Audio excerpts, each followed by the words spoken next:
Mm-mm. Hello, everybody. Welcome to workshop number 3. I think I numbered it wrong. Oh, crap. I needed glasses. 346. I mean, 348 we are. Oh, I'm going to be in trouble for misnumbering it. Hey, Ryan, maybe if you know how to do that, you can renumber it. Oh, Ryan. Oh, he can't do it. You guys, welcome to workshop.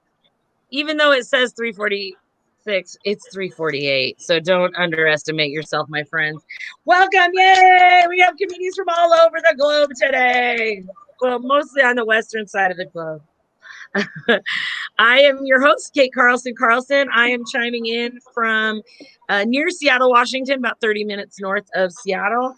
And we are having a comedy workshop. We have people from California. Nance is in Graham, Washington.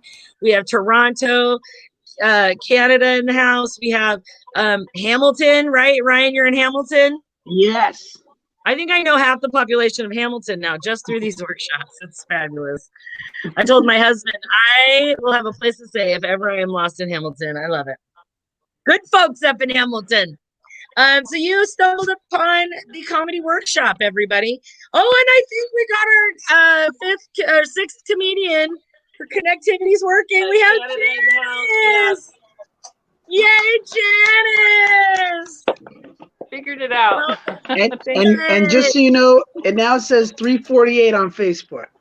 Oh, I love you being my co-pilot, Ryan. This feels good. I feel like I have somebody really making sure I don't fuck up my life. So, are you the right person for that job? Yes. Yes. Okay, good. We're a team. All right. So, you guys, you stumbled across a comedy workshop. We are all comedians. We are doing some like Oh, Ryan. Oh my God. It is an open forum for comedy. We have all been given a prompt to write 5 minutes of material to activate our writing juices. And then we're going to give each other feedback on all that material. We have also slotted some time for us to do 5 minutes of our own material that we have masterminded. So we will be doing that as well. And then giving feedback on that second set that we do. This is a safe space for us to enjoy comedy. So you guys, we're going to explore limits, but we're also going to give real feedback. So if you like cross a line, you bring the heat, you might get some tough feedback, but we want to do it with respect, honesty, and let's try to have a good time. Let's try not to be total a-holes. Just like intentional funny a-holes, right? Okay. Like we have a very call and response crowd tonight. We're ready to go. All right, I'm going to go through and then introduce our comedians tonight. Right now we have Glenn. Let's do this so I can spotlight them all as we go, which is so fun. That's me.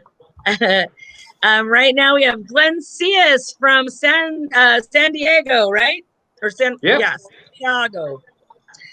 We have Jason Osborne, straight out of Toronto, wearing an LA Clippers hat, way to be diagonal. Well, all the Raptors went to the Clippers, so. Okay. Did you like that was a geometric code? I don't know. It was stupid. Yeah. Thank you. Yes, Jason, Detective Alpha. We're going to have fun just with Ryan on the keyboard.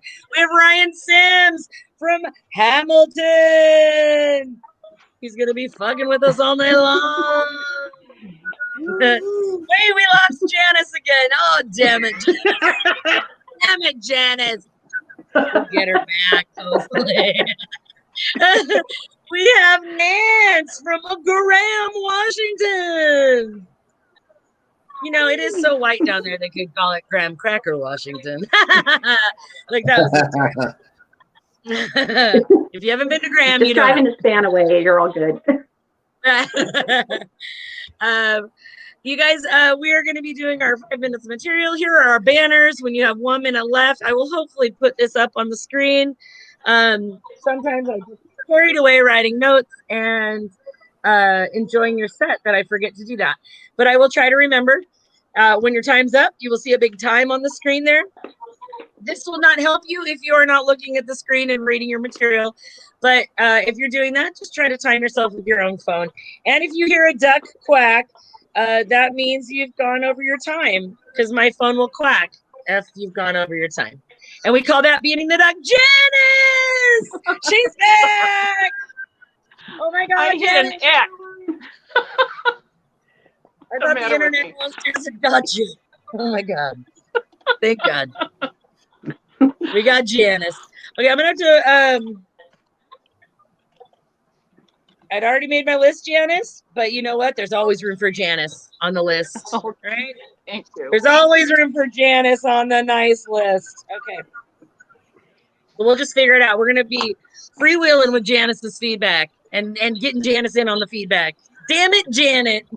I know, I want to say Janet every time. Damn it, Janice. Okay. All right. So I'm going to turn off this banner. I'm hitting all the banners right now. Okay. Turn that off. I'm going to go first today. And you guys, my word was averages. Averages. So let me get my averages ready for you. Okay. I have a prop today too. I'm very excited. Okay. I will get my timer ready. Antonio. And oh wow. Okay. 5 minutes. Okay. Oh shoot. Okay. Averages. On average, if you ask me something where something is, I will answer that it is up your butt. On average, if you turn your back to me during an argument, I will be flipping you off. And I flip you off like this, not like this. On average, if somebody says that they had to do their duty, I will finish their sentence by saying to shake your booty. It's just what I do. There was a lot of booty shaking on my mind during the impeachment trials, both of them. A lot of duties. On average, I say the word fuck 15 times a day. I think it about 80 times a day. On average, I'm hugging myself while crying and rocking in the corner 3 times a week. That's down from 4, so things are looking up. On average, our backyard bird feeder attracts 5 squirrels, 2 chipmunks, and 35 birds, 2 of which are doves, 5 of which, oddly enough, are chickens, not ours. On average, I have about 23 open apps on my phone at any given time. So on average, my phone is always almost dead. On average, 75% of people that I tell that I am a comedian will tell me a long, fairly funny story that you had to be there for and proceed to give me permission to put that in my little skit. About average. On average, my husband, while deep in sleep, will kick his legs straight into the air and fart. About once a week. Living the dream, my friends. On average, I think these motherfuckers about 5 times a day. 5 times a day. I think about getting a massage 4 times a day. And I get one on average once a week. Yeah, I'm fancy. I like a good foot reflexology, my friends. Let's see. On average, I think of 2 amazing banger jokes every night as I'm drifting off to sleep, never remember them, and never write them down. I said that wrong. On average, I think of 2 amazing banger jokes right before I'm about to drift off to sleep and never write them down and never remember them again. I have at least 2 hours of Netflix specials. On average, every time I have to get up in the middle of the night to pee, it is accompanied by a sweat-drenching hot flash. And on average, I wake up 2 times a night to pee. Living the dream. Oh my God. Okay, so this is the last average I want to leave you with tonight. I don't even know where I'm with my time. I'm getting close, so this is perfect. On average, I have kind of a shitty Mother's Day. And this year was way above average, and I wanted to share it with you. Okay. I have I have 4 kids. Sorry, I adopted my 4th kid this February 22nd. I have 3 8th graders, and I have a little kindergartner that I adopted earlier this year. And they all made me breakfast in bed and made me homemade cards. It was so cute. So I wanted to share with you guys the card that I got for Mother's Day, because this was definitely an above average Mother's Day. It was so cute. And my kid is definitely above average, my kindergartner. Okay, so he wrote me a handmade card. And first he had to draw a picture of me. And you guys, I think he's gifted because this kid can draw. It's almost a spitting image. Okay, so here's the picture he did of me. That's great. He really nailed the eyebrows and the hairline, if I do say so myself. Yeah, spitting image. I think he's definitely gifted. But what was very special, you guys, was what he wrote on the back, okay? It says, Happy Mother's Day. I'll hold this up so you can see it while I read it, because it just really makes the story, right? Happy Mother's Day. Mom is as pretty as a flower. Check, right? Check. Mom is as sweet as cookies and cream. Aw. Check. Here's the good one. Here's a good one. Mom is as smart as a dog. Okay. He made it up at the end, though. But most of all, she is as special as a hug. And let me tell you, in a pandemic where we're all socially distanced, a hug is pretty damn special, so I'll take it. On average, this is a pretty damn good card. All right, you guys, thanks so much. I'm Kate Carlson. Have a good night. Woo! Thank you. Thank you. All right, average notes. All right. So first up is Glenn. Yeah. I'm For supposed to give feedback. my feedback. Yep. I don't know. I was not really good at giving feedback. I really liked all of it, on average, I guess. On average, it was funny. So, Okay. yeah, I thought it was really unique, especially because some of these subjects are difficult to make jokes out of, So, yeah, I thought it was well done. So, Thank you very much, Glenn. Uh-huh. All right, Jason.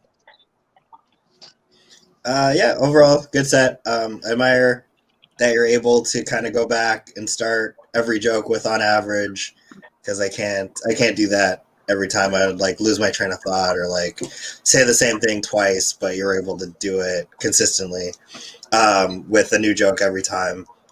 And then I like the part about the having to get up twice at night to pee. Okay. Because I have that problem, but I thought it was just a guy thing where you have to get up to pee. So it's like good to know that women have the same problem. Yard down. Yeah. We are both incontinent at night. No. Yeah, exactly. Yeah, and then I can't hold it in. But yeah, that's overall. Yeah, I liked it overall. Very good. Very average. Carolyn says, I beat you on that average. Oh, happy.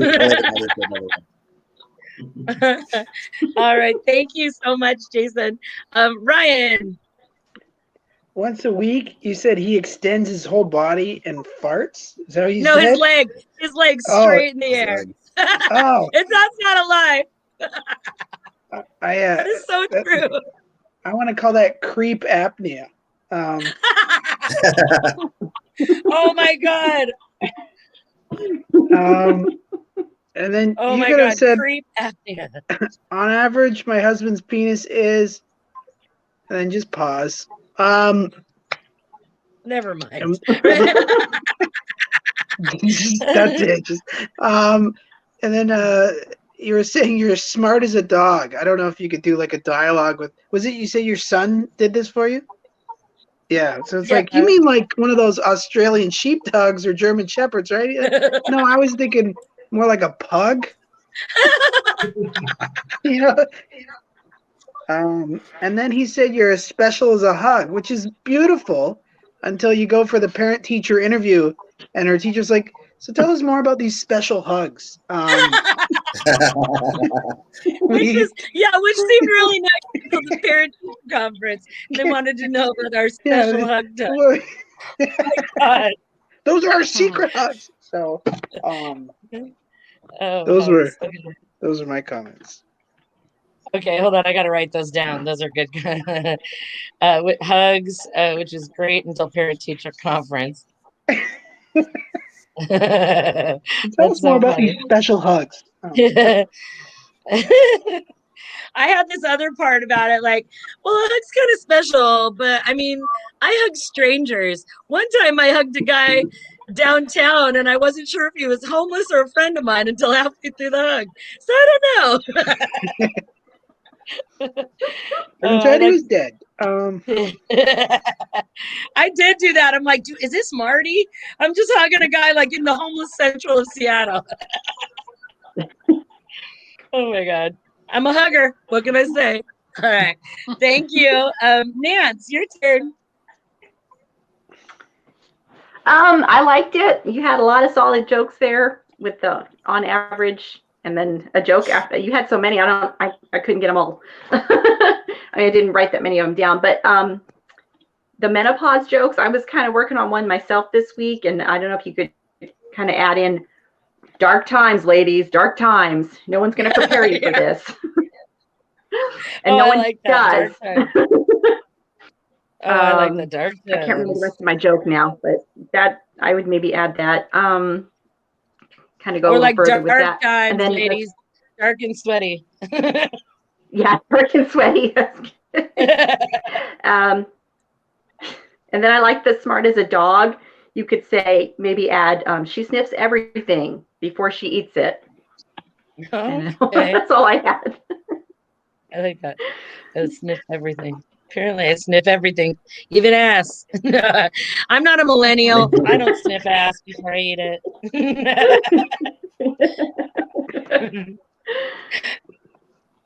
But I liked it. It was a good set. Thank you. Okay, and Janice.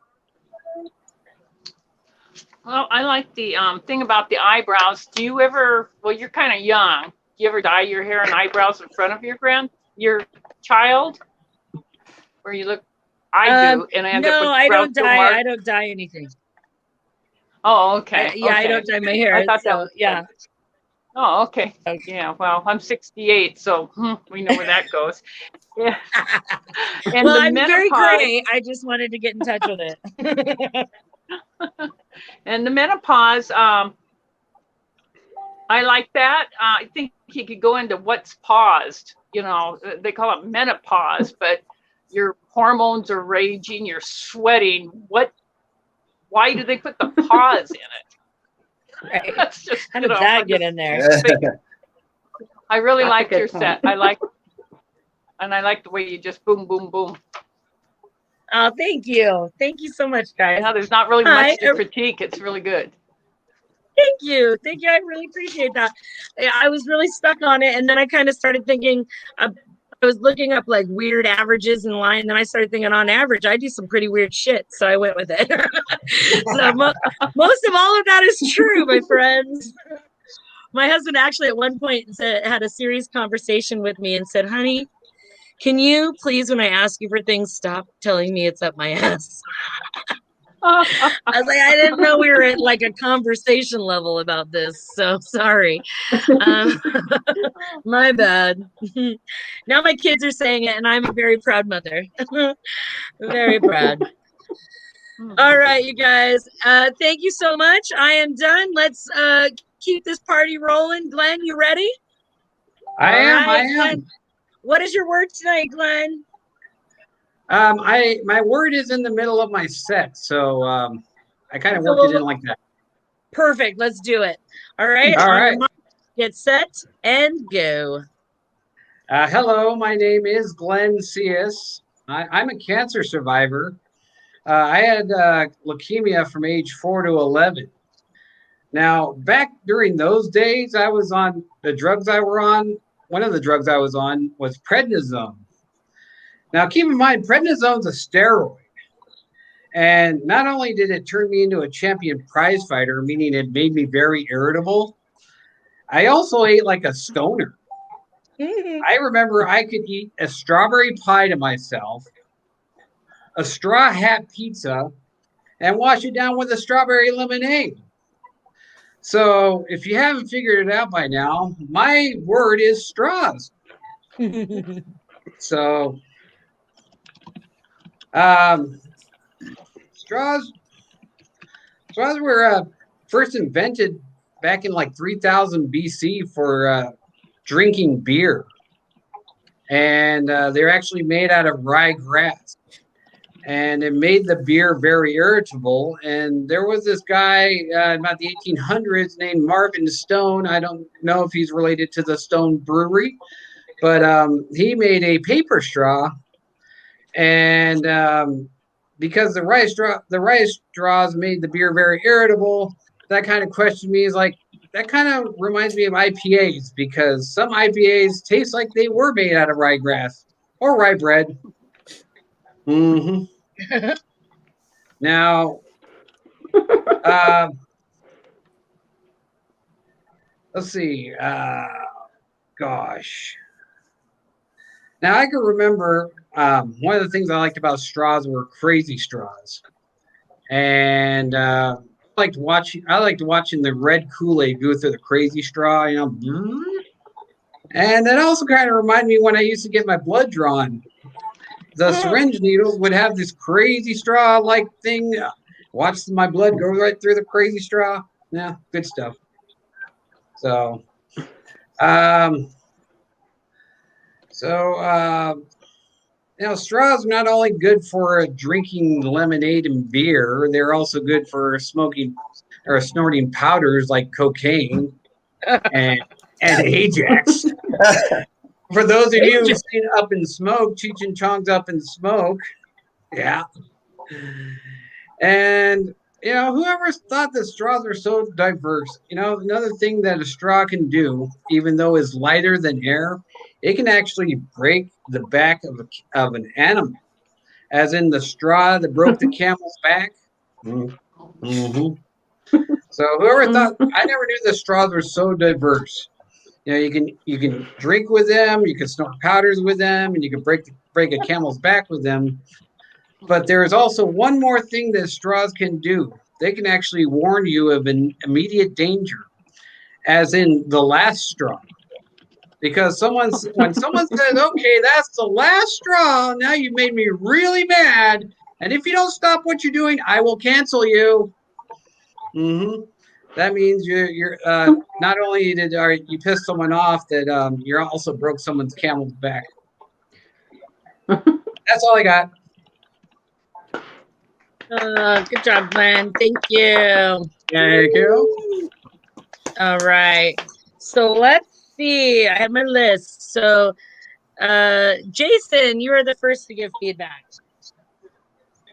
All right. So, congratulations on surviving cancer. I mean, hope you survived. Sounds like it was a long time ago, but overall it was good. It's over 30 years now. So okay.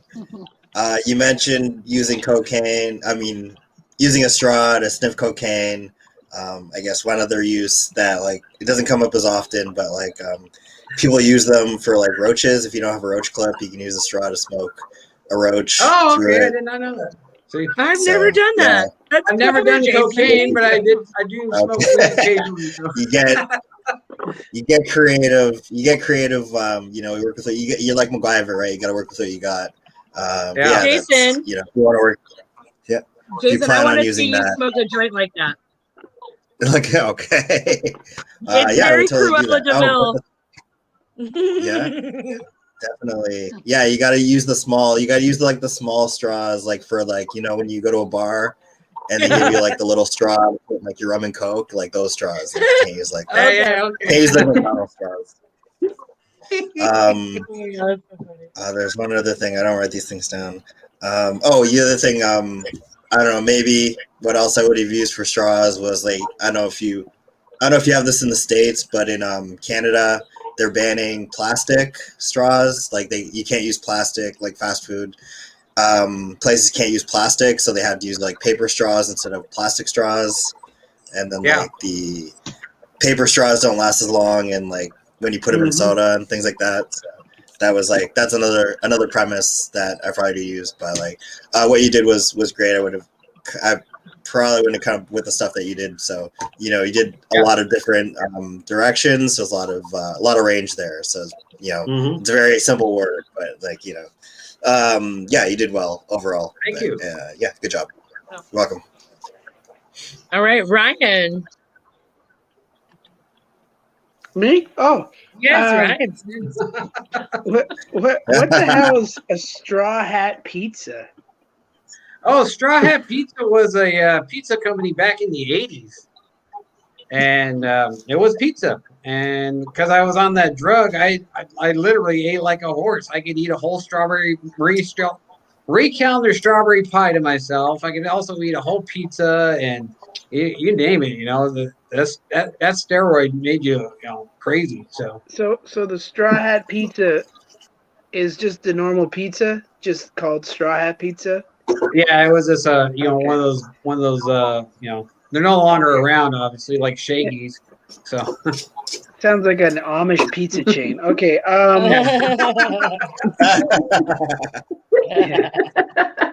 could been. And when you said the straw that broke the camel's back, can you imagine being that straw? Because I'm sure there's a lot of camels eating the straw, and there's just that one. You're like, what did you do, Frank? The last straw. I don't know about you. I always thought that was something that was good growing up, because that's my parents always used to say, this is the last straw. I'm like, I must be doing something good. But building on what Jason said, thing. all I know is that the last straw is probably plastic, because those paper straws are not going to last. That's all I know. Oh, of course. That's a good one. Yeah. Yeah. That was good. All right, Nance. Oh, do you have more, Jason? I'm sorry. Oh no, sorry. Okay. Do you have more, Ryan? Look, I'm getting names mixed up. Oh, it's because we're Canadian. I know. All Canadians look alike. Or the last straw, building on what Jason Their said. accents. The last straw definitely is that rum and Coke straw. No one knows what it's for. That would be the last straw in the house. Like, what the fuck? Oh yeah. It's the same one you stir your coffee with or something like that. All right, Nance. Okay, I really enjoyed your set. First of all, that was good. Made me laugh. So I don't have a whole lot of feedback, but a couple things you could maybe add if you wanted to. Hard to find a tasty beer, even harder with a rye straw. Rye plus beer is blech. And then when you were talking about the straws and using them for drugs, you could somehow maybe work in there, straw girth matters. Matters what size, depending on the drug you're using. And then maybe the only other thing I could think of is new tagline for straws. Straws, great for drugs.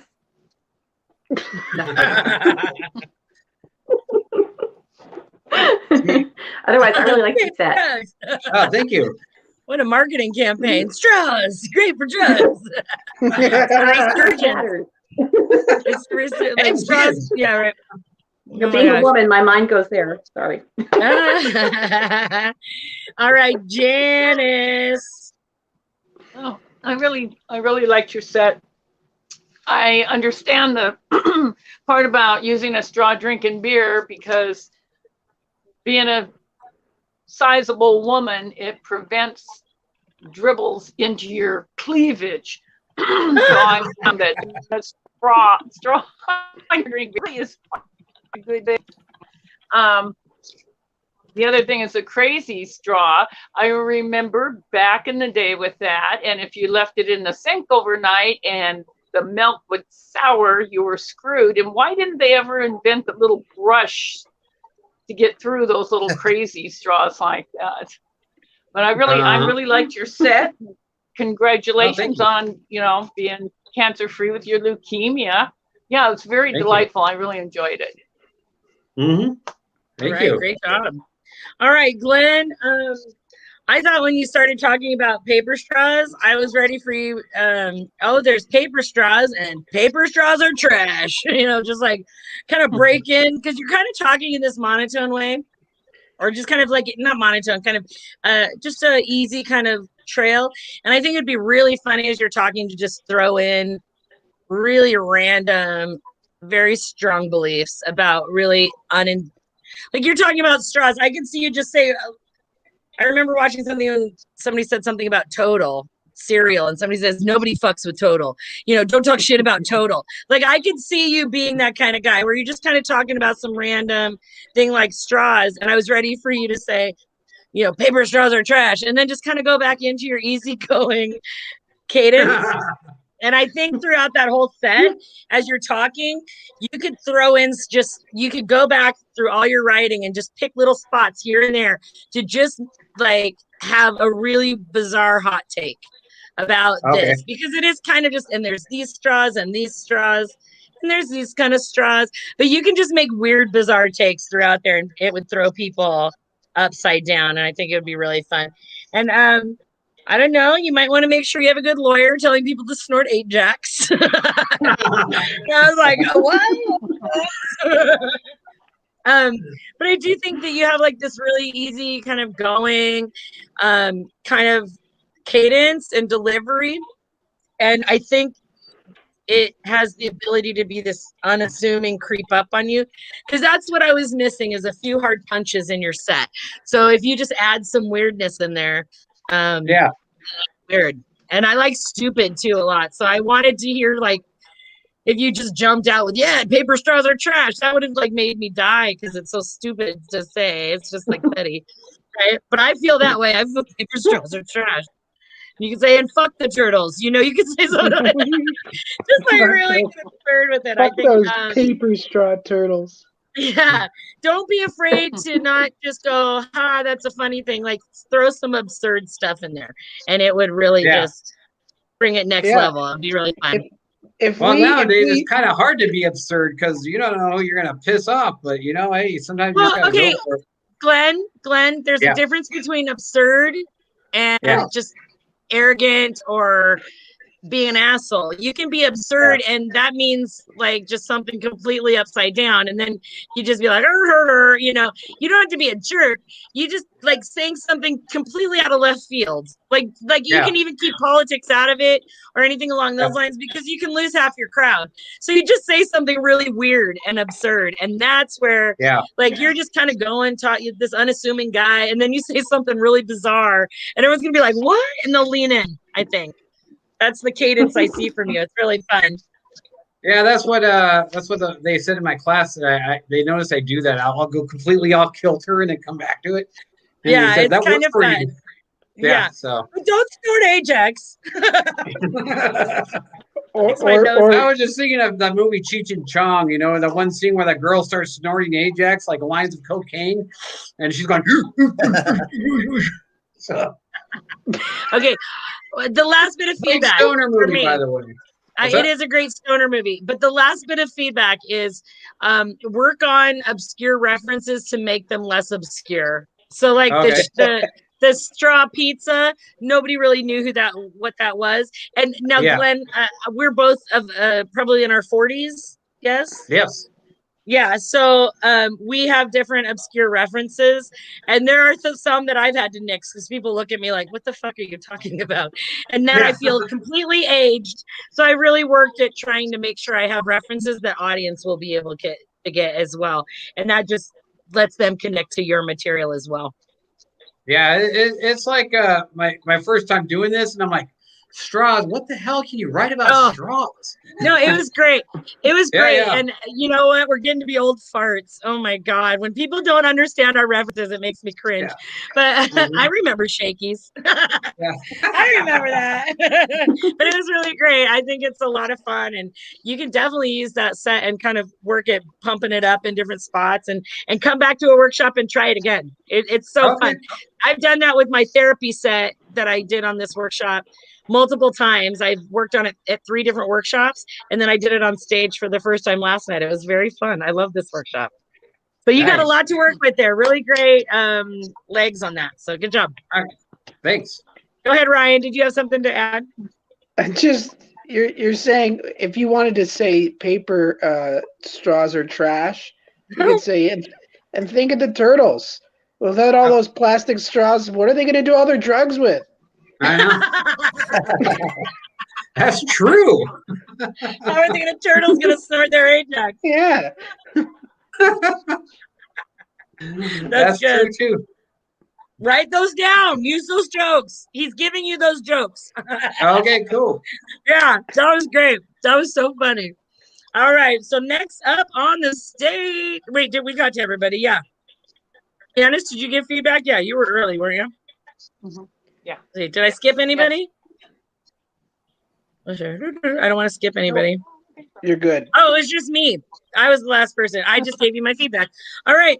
Now we're going to Ryan. No, wait. Jason's next. Jason. Damn it. I'm all screwed up here.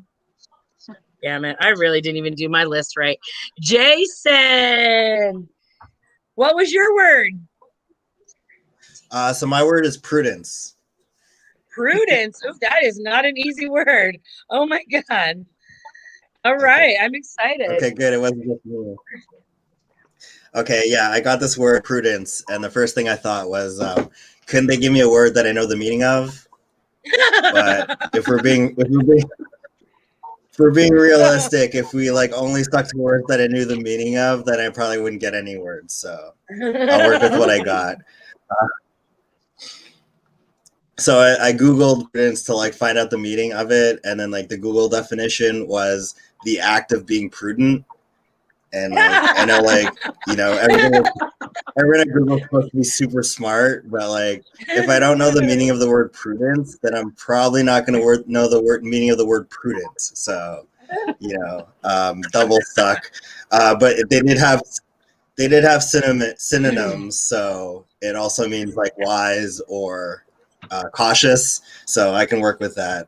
But initially, hearing like prudence I just think of like kind of that, you know, that girl in high school that was very like old fashioned and wouldn't have sex with me, you know, as opposed to all the other girls in high school that wouldn't have sex with me. Right? I was kind of like Jason Biggs in American Pie, but I think the main difference is if I was in that movie, the pie wouldn't have sex with me. Right? It would just like wave me off and be like, I only like you as a friend. So let's just stick to that. Prudence is I think a short term for prudence is prude, and prude is like a word that guys call women that won't have sex with them. So, you know, they'll say stuff like, hey, baby, stop being a prude. You know you want this. And also, I guess prudence kind of reminds me of like, you know, that old fancy woman at like a fancy dinner party in a rap video before the rappers show up, right? And then the rappers show up and she's all like, oh, I never. And then like, you know, one of the rap guys tries to hit on her and then she totally does. But you know, he's not like the main rapper. He's like one of the peeps, but like not one of the main peeps, like, you know, one of the backup peeps, like, you know, if like the rapper makes it rain, he's like the guy who gets to pick up the money at the end of the video and like keep it. What else? Oh yeah, I was in McDonald's a couple of days ago, and there was a guy being awfully showing a lot of prudence, right? He ordered like a burger or like, I don't know, cheeseburger or Big Mac or something, and like with no onions. But he was like, so he put so much emphasis on the no onions. Like, oh, he's like, okay, can I get like a cheeseburger with no onions? He's like, and then they're like, they put in the register. He's like, no onions, right? It's like, they're not gonna put onions in it, right? And it's like, and it sucks when you're like the guy like behind the guy that's making all these requests, because then it takes you like half an hour just to put your order in. And he's like, so just so we're clear, no onions. And it's like it doesn't matter how many times you tell the cashier that you don't want onions in your cheeseburger, the people in the kitchen have to make it. So like they'll just ignore the order and just make it with onions, and then you'd be screwed. And then if that's not enough, like his wife or his girlfriend orders, and she's like, oh, I have a separate order. And then it's like, cheeseburger Happy Meal, no onions. No onions, right? You're not going to put onions in it? Like, no onions at all. And it's like, oh, and it's just like so frustrating. But like, I think that's all I got. So, yeah. I think I'll turn it back over to your host. Yay, great job. My dog's name is Prudence. Somebody just texted that their dog's name is Prudence, which is hysterical. And the dog won't sleep with you either. The dog is it won't even hump your leg, right? No Their fucking dog won't even hump my leg. No people style. And Glenn, from your set, Facebook user goes, straws, the best party accessory since cocaine. That was good. I like that one. All right, so Jason, Ryan's going to start off the feedback for you. Prudence, the Latin word for every female in my high school. I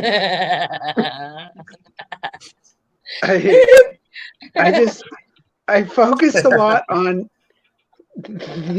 how the pie from American Pie didn't want to fuck you. Yeah. We could call it American Apple Headache. It wasn't in the mood, Or can you imagine that 60 minutes interview with the pie? He said this because I needed 2 hours to finish. He didn't. So that's. I was just trying to find a funny way to build on how the pie didn't want to fuck you, because that's so ridiculous. Yeah, that was good. Oh, you could put the pie like in the dark, so like you couldn't like identify it. And pixeled, because I wanted to remain anonymous. And then he put his finger in me.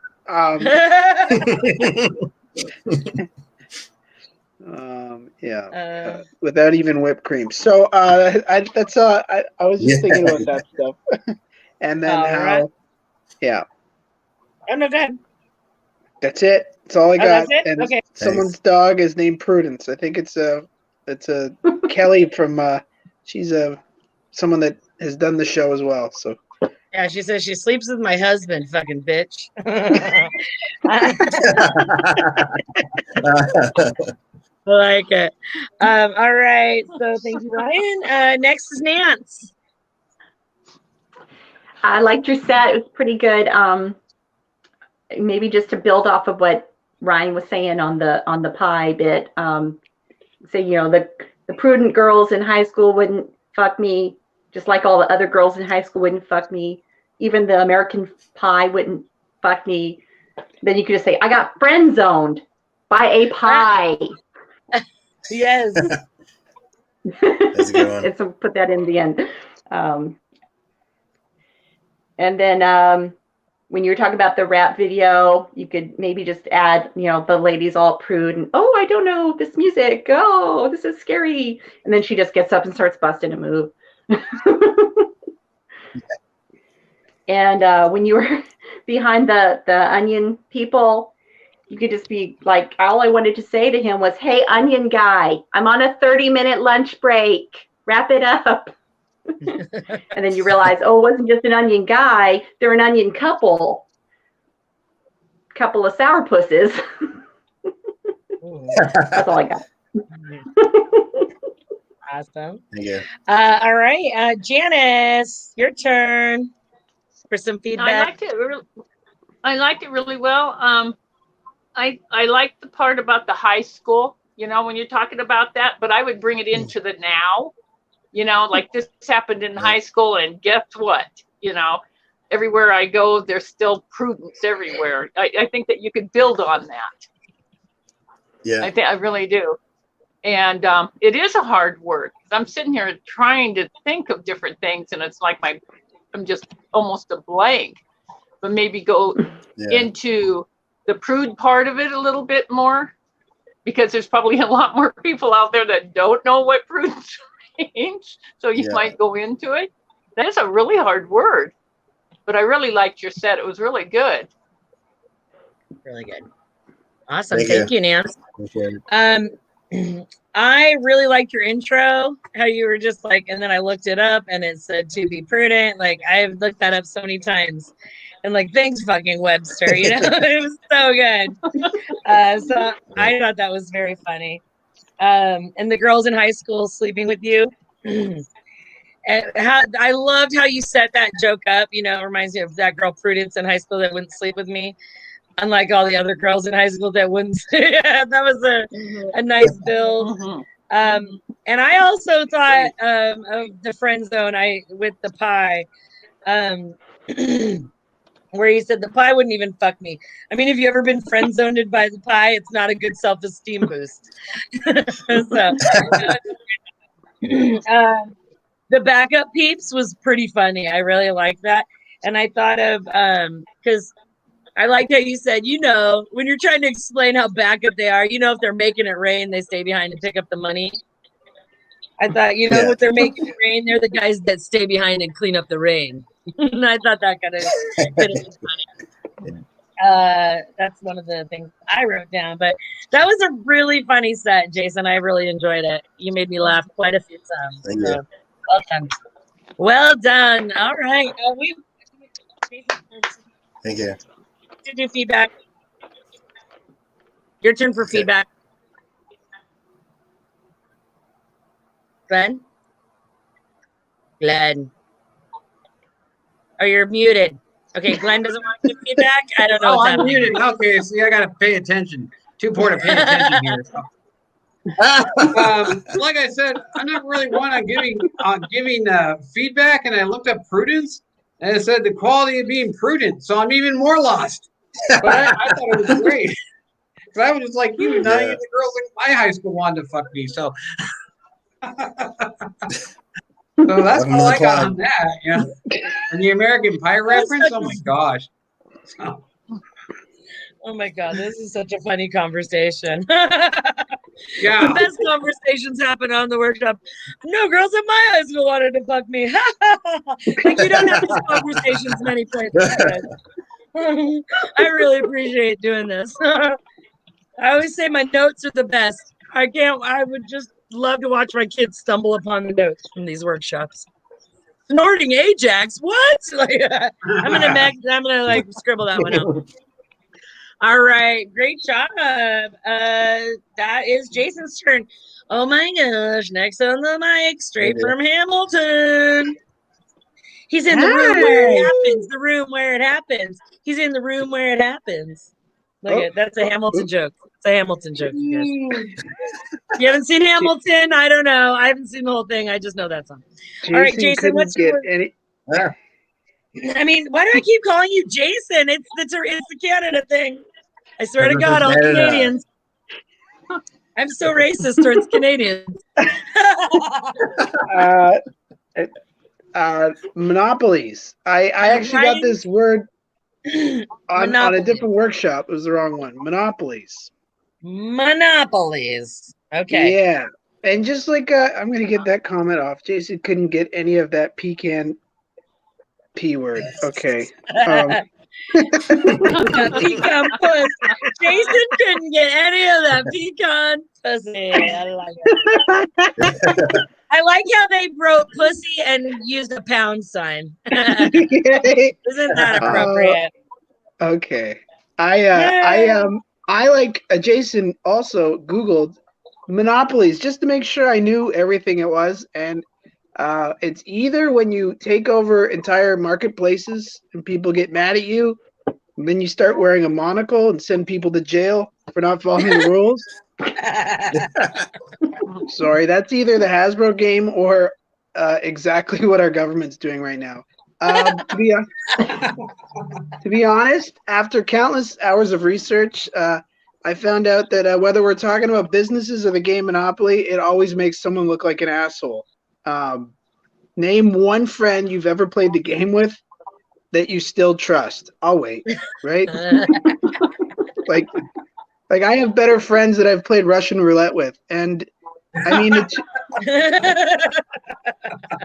and look at the two biggest players in monopolies right now in North America. We got Bill Gates and we got Jeff Bezos, the world's two most eligible assholes. Okay, I just I did have this topic before. Oh God, look at this comment. Okay, thanks. Got a monopoly on this topic. Oh my God, I love it.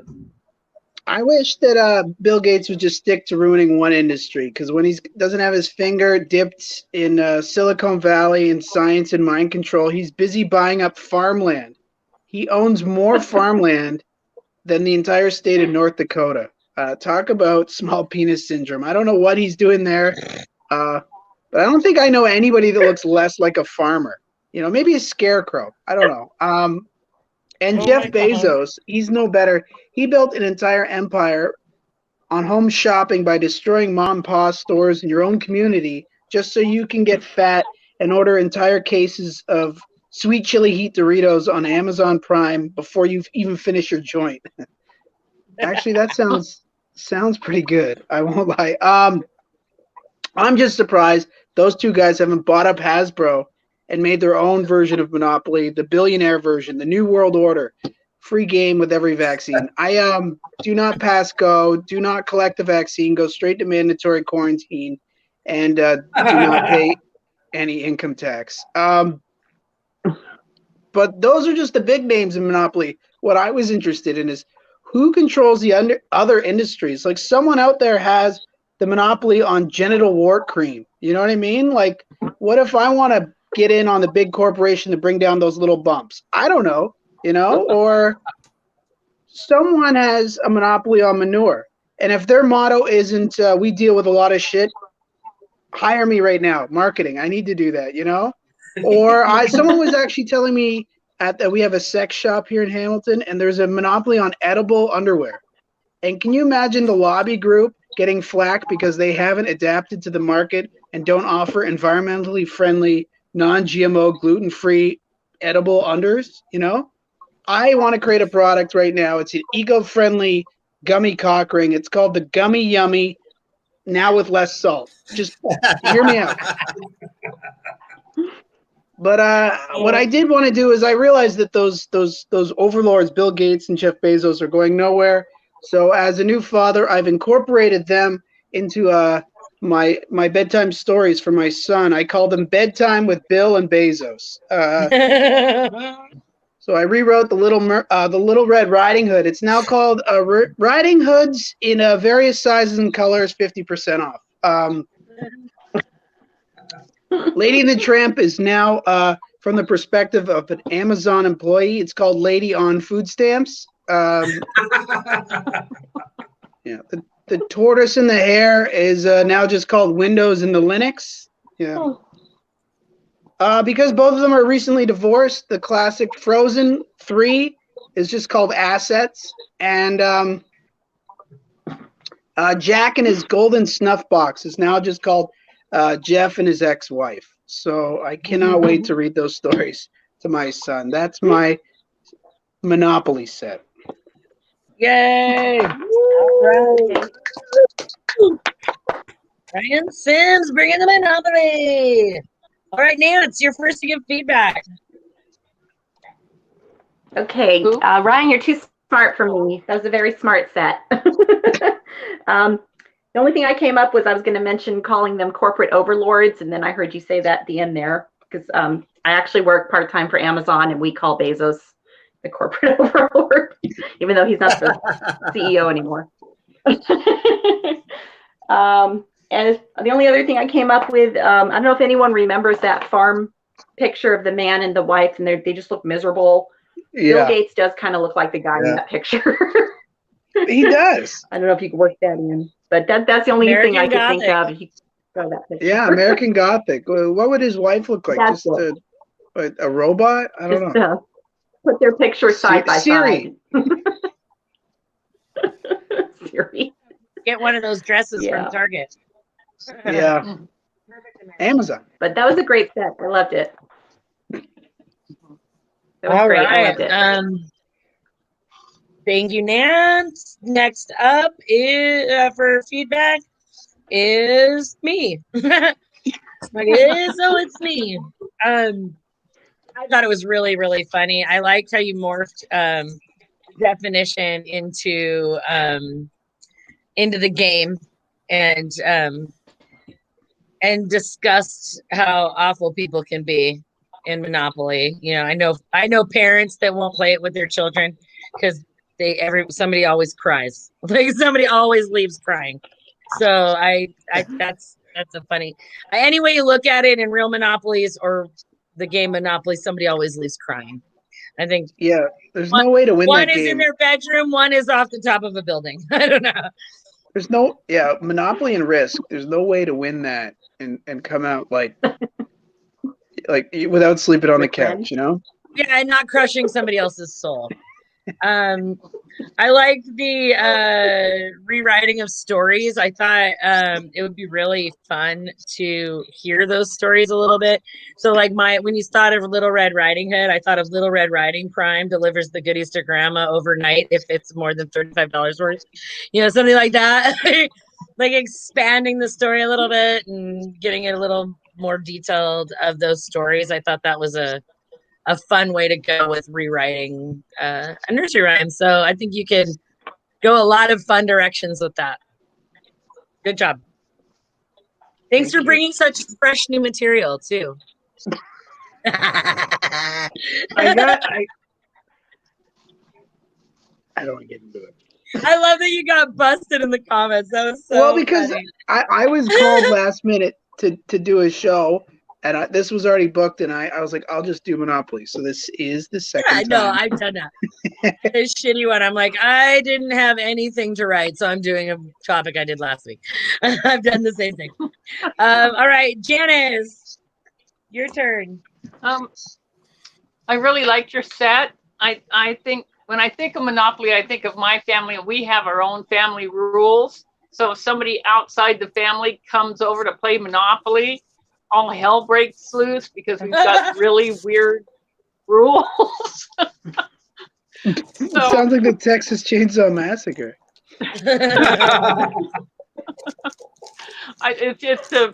And we always start a family game by saying, okay, family rules. But when my second husband came into the family, his family was one of those black and white and by the rules. So there was an instant hate before we did anything over a game. Just, I really liked it. Really good set. Do not pass Really go. fun. Go straight to the dungeon. Yeah. Every time you take one of my properties, you go straight to jail. Family rules. Family rules. That'd be really funny to just make up some absurd family Monopoly rules. Like just Oh, really yeah. like really like shady business practices Monopoly All right. rules. Pennsylvania Avenue, chug a beer. Family Interest-free rules. loan. Family rules. Yeah, you get one of the purple properties at the beginning, those cheap ass ones, snort a line. Smoke some crack. Use a paper straw. Right. The turtles. Oh my god. It's gonna and then so Glenn, you got some feedback, my friends? I do actually this time. I love the reference of do not pass go, do not collect your vaccine.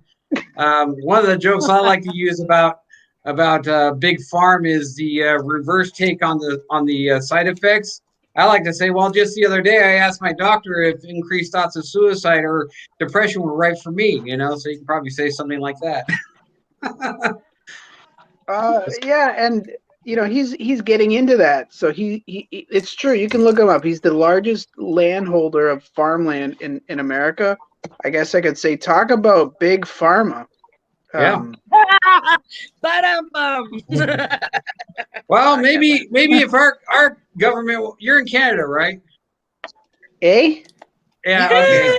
Well, maybe our government will get their heads out of their asses and finally legalize weed. So that may be why he's grabbing at the land, to start his own weed farms or something. Who knows? Aren't you in California? Where are you? California, or I should say, Crappyfornia. Isn't it legal? Isn't it kind of legal there? totally Yeah, legal. it's kind of legal here, but it's still illegal federally. So Yeah, Okay. yeah. not for long. That's the Yeah, one. I hope so. That's the one drug. That's the one issue in this country that is bipartisan. Mm. It's buy something, Yeah. Buy all of it. That's what I like to do. Yeah. We spend an obscene amount on 420 at the 50% off sale. How much Nice. do we buy in a day? That's what you ask. How much? All right. But that's my feedback on that. I really like the. I also like the. I have more friends I trust playing Russian roulette with. So. Yeah. Yeah. Oh my God.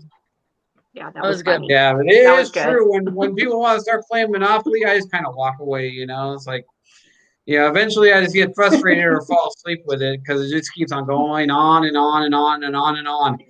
Monopoly is kind of like what do they call it? Now I forgot shit. So, anyways, okay. The trick is playing with children and crushing their spirits young. oh, I remember Yeah, that's the trick. insanity. It's the same thing over and over again, expecting a different result. So, That's so great that you're like, I forgot. Oh yeah, it's insanity. Yeah, I That was gonna say kind of like this comment. The comment was great. Oh my God, that's so funny. All right, Jason, it's your turn for some feedback for Ryan.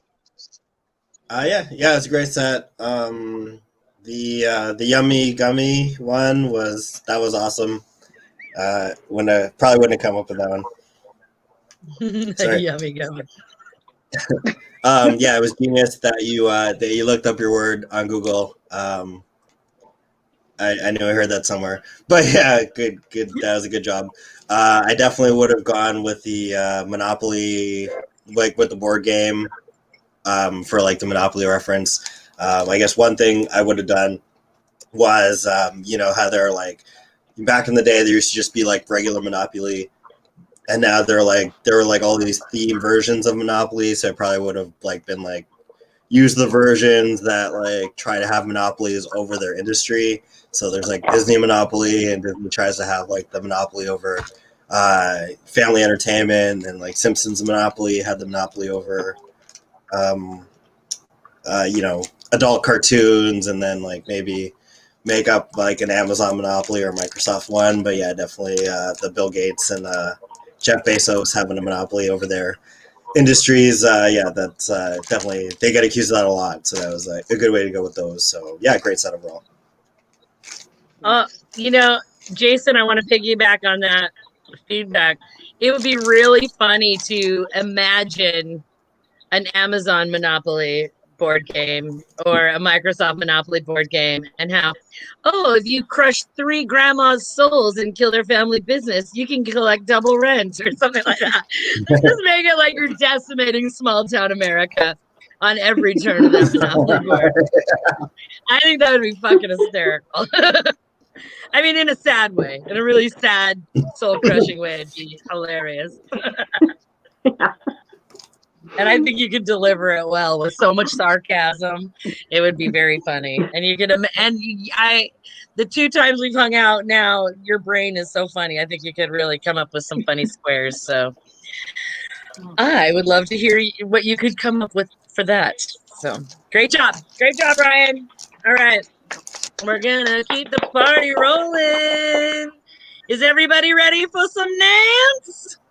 Straight out of Graham, Washington. Let's give it up for Nance. All right, Nance, what's your Okay, word? so my word was extreme measures. And I had a hard time with this, but yeah, extreme measures. I had a hard time with this, but I'll read you what I got. Okay, so my husband is working on fixing up his old high school hot rod. Yeah, he still has his old car from high school, you know, back when he used to be cool. So we are those people who hold on to things. He has his car. I still have clothes from high school. Not that I'm ever going to fix them up and wear them again.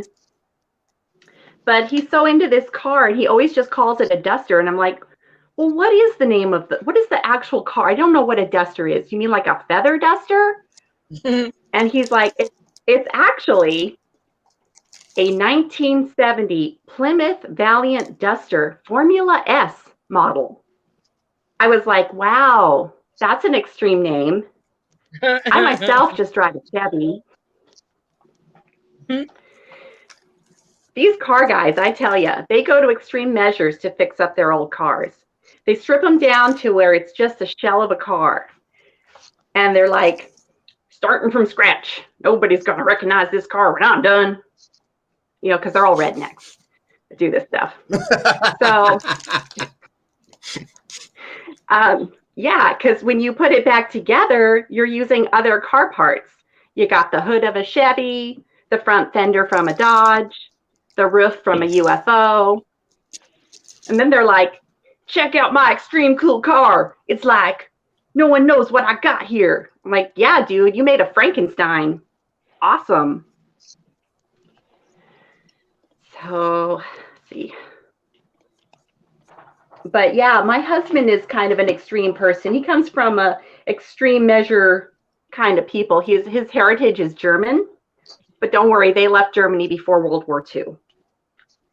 And talk about extreme. His ancestors traveled they went from Germany to Russia, didn't like Russia, came all the way to America, and then crossed about 20 awesome states and ended up in North Dakota.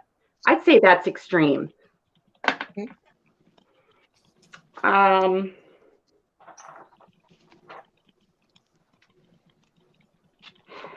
Sorry. But people do go to extreme measures to be the first at something.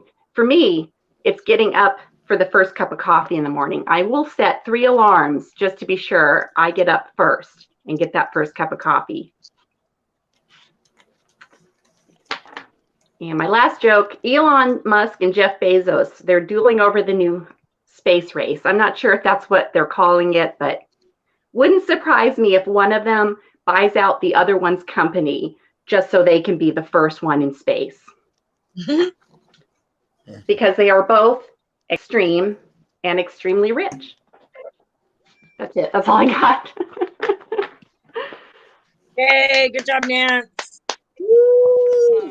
All right. Hold on, I'm writing down a note. I'm writing down a note for that last joke. I didn't want to go without it. Okay. So, where's my cheat sheet for my list? All right. No, I'm first.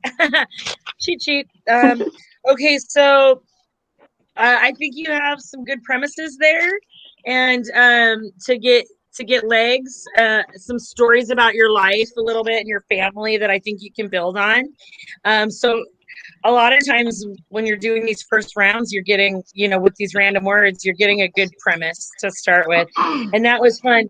When you were talking about the cars, I'm kind of that way about cars. I mean, I did just get a new car and I love it. And I like to brag about my new green plug-in car. But having a muscle car for when he was in high school, that was funny. And then you said the name and I was just like, oh, so what does that mean? It sounded like Chinese. So I wrote down, after you said the car name, you say, oh, well, in that case, I still don't know what the hell you're talking about. Oh, well, in that case, I still have no fucking clue what you're talking about, nor do I care.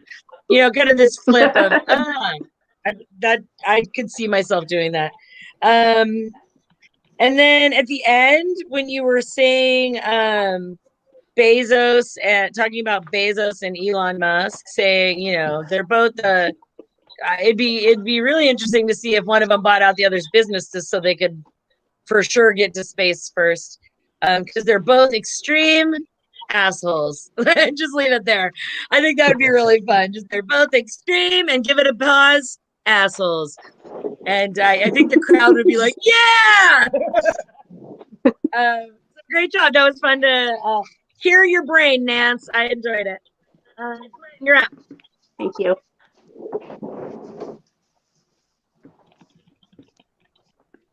Glenn, you're Oh. up. The feedback. Yeah, see again, I didn't hear it. Yeah, I really liked it. You know, you know, she was saying that, you know, I know nothing about cars. You know, I like watch shows like Counting Cars. They're talking this and that. It's like it might as well be in Chinese, like, you know, but the cars look cool, you know. So I really like your set. I think it was good. You know, I was thinking back when I was in high school. I don't wear my clothes anymore from high school. It's like I didn't even dress fashionable in high school. So I still have some stuff. very good, I very still good. have some stuff, Nance. Thank you. All right, Ryan. Or no, Jason's next. Jason's next. Yeah, it was a great set. Yeah, I'm not too big on cars and car lingo, but it was very understandable for somebody who's not like big on cars. And then also kind of being from Canada, you think when you think of like guys working on cars, you know, you get that the whole like southern the southern culture and like the, you know, thinking like Redneck. NASCAR and stuff like that. So that was like a great way to go with that, right? Because then it's like that's like kind of perception, right? You know, the southern accent was good. Maybe I don't know if I could add anything, it'd probably just be like maybe something to do with a Confederate flag, right? Because it was extreme measures, so that's like an extreme NASCAR guy would just, you know, have like the Confederate flag, right? You got to go all out, and you know, yeah. Other than that, yeah, everything was great. All Thank right. Ryan, you're up for some feedback. You said your husband's German, and they're extreme. Their ancestors left Germany before World War II because it wasn't extreme enough. Talk about extreme. It's like, look at these pussies. My family called Hitler a snowflake. Yeah. Yeah, and they ended up in North Dakota, which is so weird. It's the least diverse state. It's so weird. Just, Oh my God. and then you said that you have to set your alarm You're 3 killing me. times just to get that first coffee. You know, just to make sure my husband doesn't put cyanide in them. You know, he's extreme. It's also a German reference. And then finally,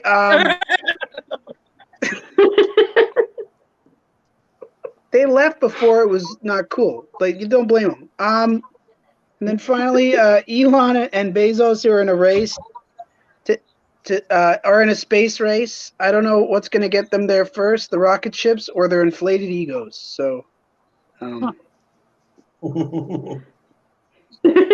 hot air they spew out of their ass. That's true. they're just I like going up like hot air balloons. That's all I got. Nance, when you Thank you, say Ryan. something like if you said something along the German family, you know, like they call Hitler a snowflake. You can say they're extreme. I tell you, they're extreme. You know, like end that at the end when you say something really awful.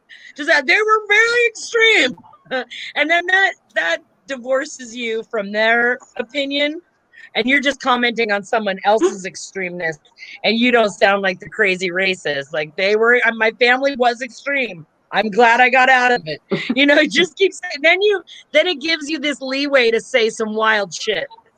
You know, because you're talking about the extremeness of them, and you could go very funny with that. Yeah, that was good. All right. Thank you. And Janice, do you have some did you already do Nance's feedback? No, no. Okay, it's your You turn. could Sorry. use some.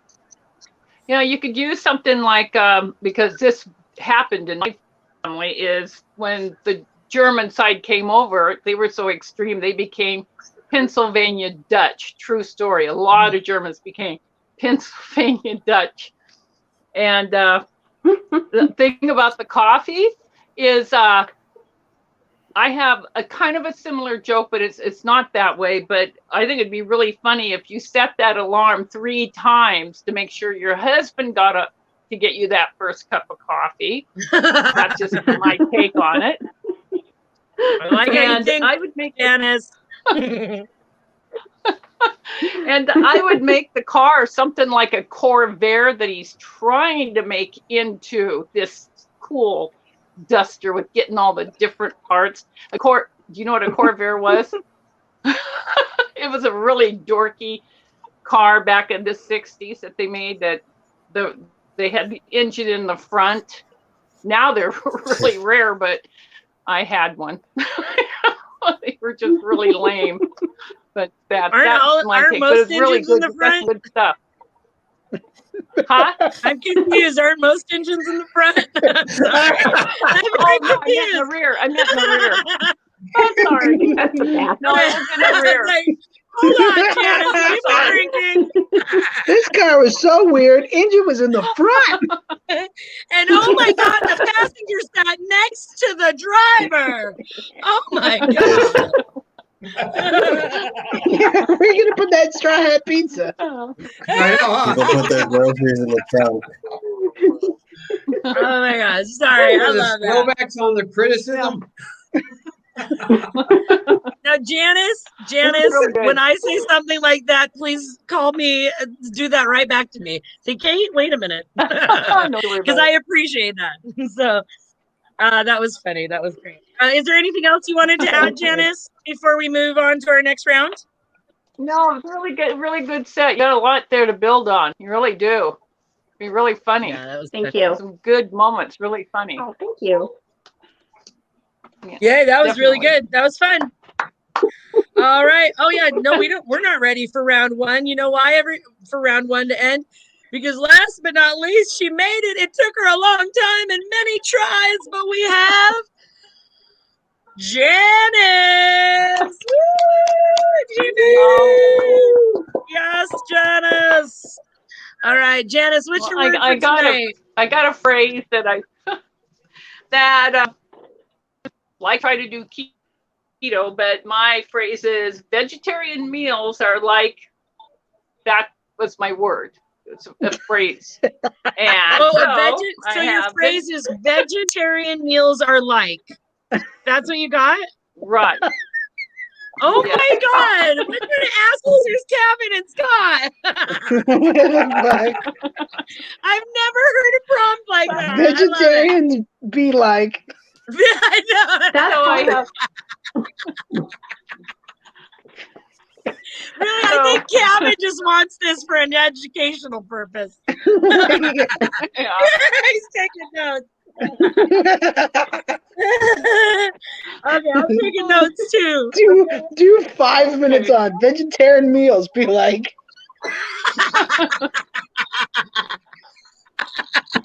Yeah. The best prompt I- ever. I'm gonna give him so much shit. All right. Yeah. Please do. Okay, ready, Janice? Okay, Sorry, so we're just I have- laughing at your prompt so much. No, that's all right. Ready for you? That's what I thought. Holy crap. Okay. So here goes. Go for it. Vegetarian meals are like an ambient casserole. You never know what the hell you were thinking. Vegetarian meals are like processed cheese. You don't recognize the ingredients, but you eat it anyway. Vegetarian meals are like celiac disease. Everything that goes down smoothly, then expels with great pressure. Vegetarian meals are like eating Spam raw. You recognize the taste, but the texture causes seizures. A vegetarian meal is like eating frog legs. Sometimes it tastes like chicken. A vegetarian meal is like a Kardashian's lips. It has the consistency of silicone. A vegetarian meal is like a fake Santa Claus, not the same as the real thing. A vegetarian meal is like buying a Honda and expecting it to excite you like a Ferrari. A vegetarian meal is like waiting for Christmas presents but getting Hanukkah presents instead. A vegetarian meal is like Chinese food without meat. You're hungry in an hour. A vegetarian meal is like watching golf instead of football, slow and boring instead of fast and kick-ass. A vegetarian meal is like smoking candy cigarettes, the same size, shape, but no cigar. A vegetarian meal is like expecting a liquid center in a chocolate-covered cherry and ending up with the cheap fondant-filled chocolate cherry. You have a mouthful of gunk and can't swallow it. A vegetarian meal is like ending up in Yuma, Arizona instead of the Caribbean. You're in hellfire with no relief instead of white sand and margaritas. And that's what I did. Yes!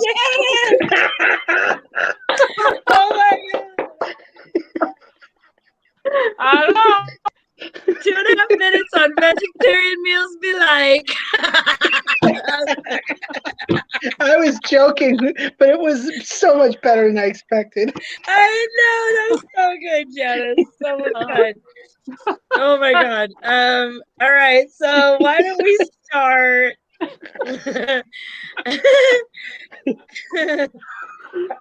All right. Okay, I'm gonna start. The Selleck's disease, is that celiac disease? Yeah. Yeah. Is that what you're trying to say, celiac? Okay, I was like, I don't know Selleck's, but it sounds with explosive diarrhea that she's thinking of celiac. Yeah, celiac. I found it interesting that in your world, spam causes seizures. Only when it's raw. Now fried, it's good fried, but raw, oh. No. It's like all the people in Hawaii are just having seizures all the time. They sell a lot of wallets in Hawaii. The Ferrari one was funny. I like that Ferrari one. And I just kept thinking, someone really hates their veggies. That's all I could think of during that time. Like, damn, Janice has not one good thing to say about vegetables. No. They just make you shit your brains out. Okay, hold on. We got it. Hold on. Oh, yeah. No, it's just a bunch of vegetables. It looks like somebody commented. And, had to end with an eggplant. Somebody really appreciates eggplant parmesan. So that was fun. I just couldn't get past the prompt. The fact that you went so in on it, Janice, mad respect. Mad respect. All right, Glenn, why don't you go next? It was like, damn, because as in a good damn, because you think vegetarian meals are like, I've eaten vegetarian meals, and it's true, it's like you're expecting a Ferrari, but you get a Honda, so no taste whatsoever, it's like paste. So anyhow, yeah, I thought it was awesome. So nothing, it was good. Like even the spam, with the raw spam, it's true, but it tastes great. So it's true. All right. That's all I got. All right, Jason. Okay, well, I mean, that's a great set. I can kind of, like the first one, you're able to kind of go back to the same opening for every joke, be consistent and then come up with something new, right? Like I would be able to do that, so I admire you for that. I can kind of tell from your material that you probably eat meat because they, definitely made probably. sound like a Yeah, Middle probably. name's Yeah, keto. it sounds like it's a bad thing. The vegetarian meals are a bad thing. But yeah, I mean, I get it. I eat meat, so like I totally would have. I would have taken the same side. So that was clever. I don't know. And then yeah, I can totally. Yeah, I get it. You know, they try to. Some places will try to pass off vegetarian meals as like, you know, it's just as good as like a meal with meat in it, and then you eat it and it's like not. So it's like, you know, if you go to like Burger King has like the Impossible Whopper, and it's supposed to be like it's supposed to be like the same as an actual Whopper, but you can totally tell that it's not a Whopper, right? When you're eating it, you know, just makes you miss like actual meat. This is the only. Yeah, I don't really have any notes, but yeah, just definitely. Nice. Yeah, great go. Awesome. Thank you, Jason. And Jason, just so you know, when it comes to meat and vegetarianism, you don't have to take sides. It's okay to eat both. No one's forcing you to take a stand. I would have taken that side totally. Yeah. It's a debate. It was just vegetarian meals be like. Best prompt ever. I can't get past it. Okay, to Ryan. I just want to let you know, Janice, when I made a joke that you're going to do 5 minutes of vegetarian meals, be like, I had no idea that was what was going to happen. It totally was. It was like a dream come true. I know. Vegetarian meals are like frogs' legs full of algae. I don't know. Vegetarian meals be like shit. What do you have against Yuma, Arizona? Is that where there was a historic gun battle or something? I would never live down there. Visited. My parents live down there. It is hell on earth. So this wasn't. 110. Oh. This wasn't a reference to like 310 to Yuma, just in general. Oh, She has yeah. feelings. No. Okay, if that's the case, you could be like, vegetarian meals are like people from Yuma, Arizona, dry and old. Dried and shriveled. And did you say you had you're on your second husband? Is that what you said? And old people are not old; they're older down there. Older. Oh. I got corrected. Oh. I don't know the background to your husband, and this is just a joke. Usually, when you get a first, second husband, but vegetarian meals are like my first husband. They started buried in the garden. Vegetarian meals.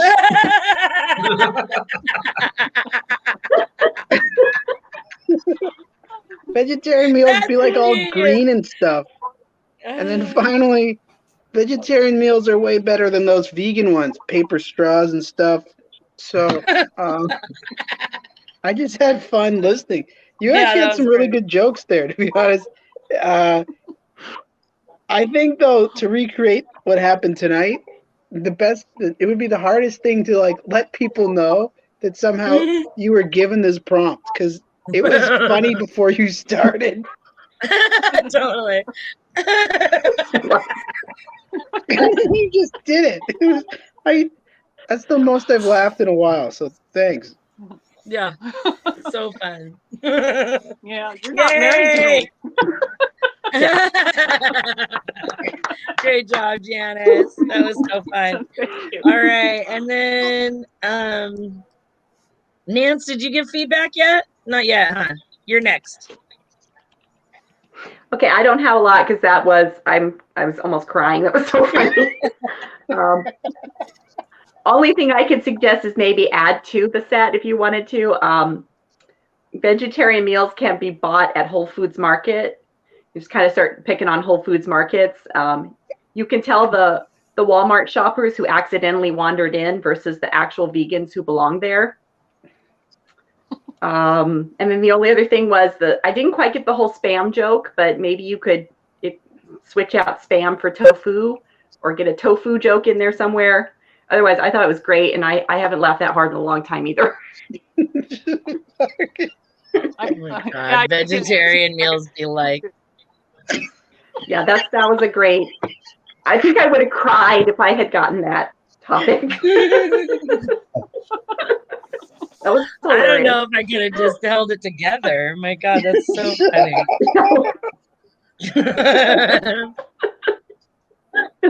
Oh my God. I think Scott and Kevin should let the hosts pick a prompt for them. After hearing all the fucking prompts they give us, we should get to give them a prompt from time to time. Oh my God, that was hilarious. All right, you guys. Yeah. But kudos to Janice for actually doing 5 minutes on it. That was it. Well, she did 2.5 minutes, to be fair, but it was it was genius. It was fun. You really went all in on vegetarian meals. Be like,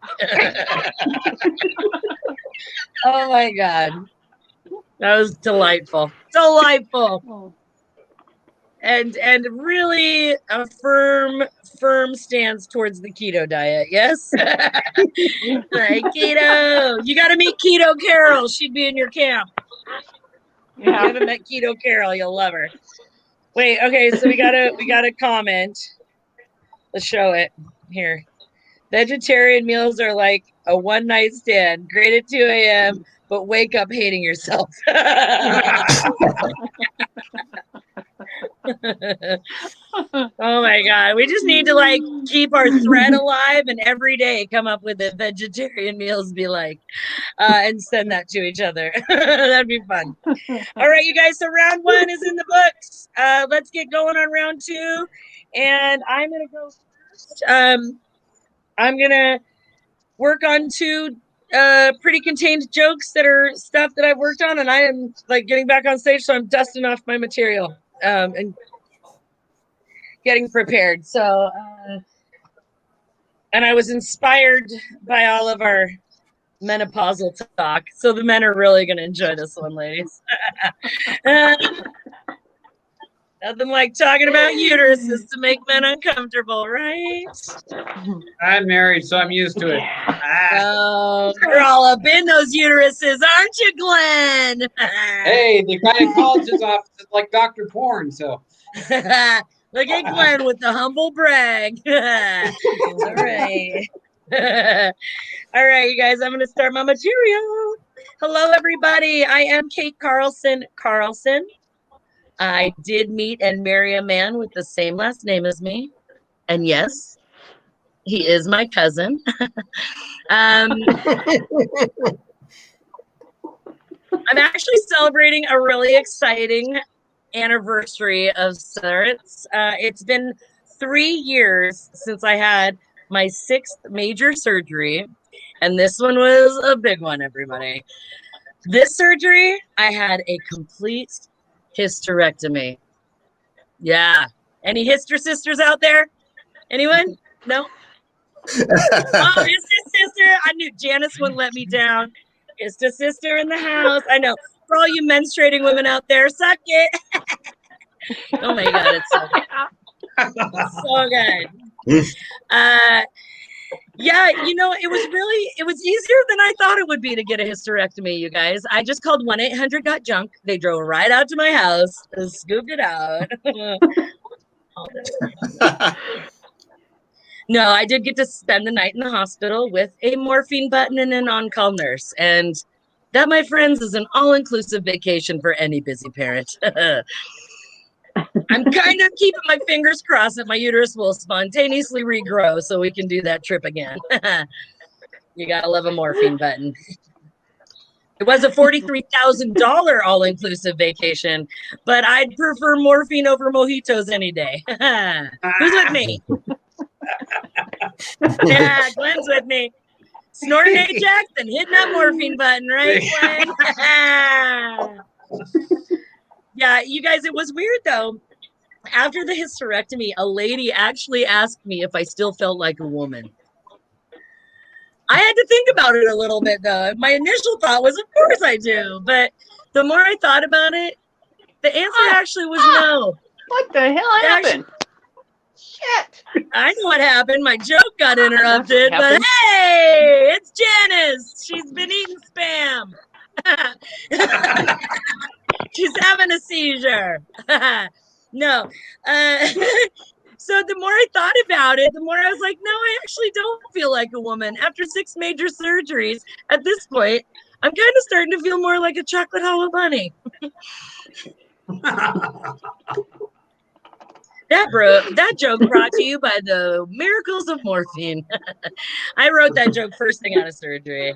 You're welcome. But I do get triggered when people get close to my ears. No. Funny joke. Sorry.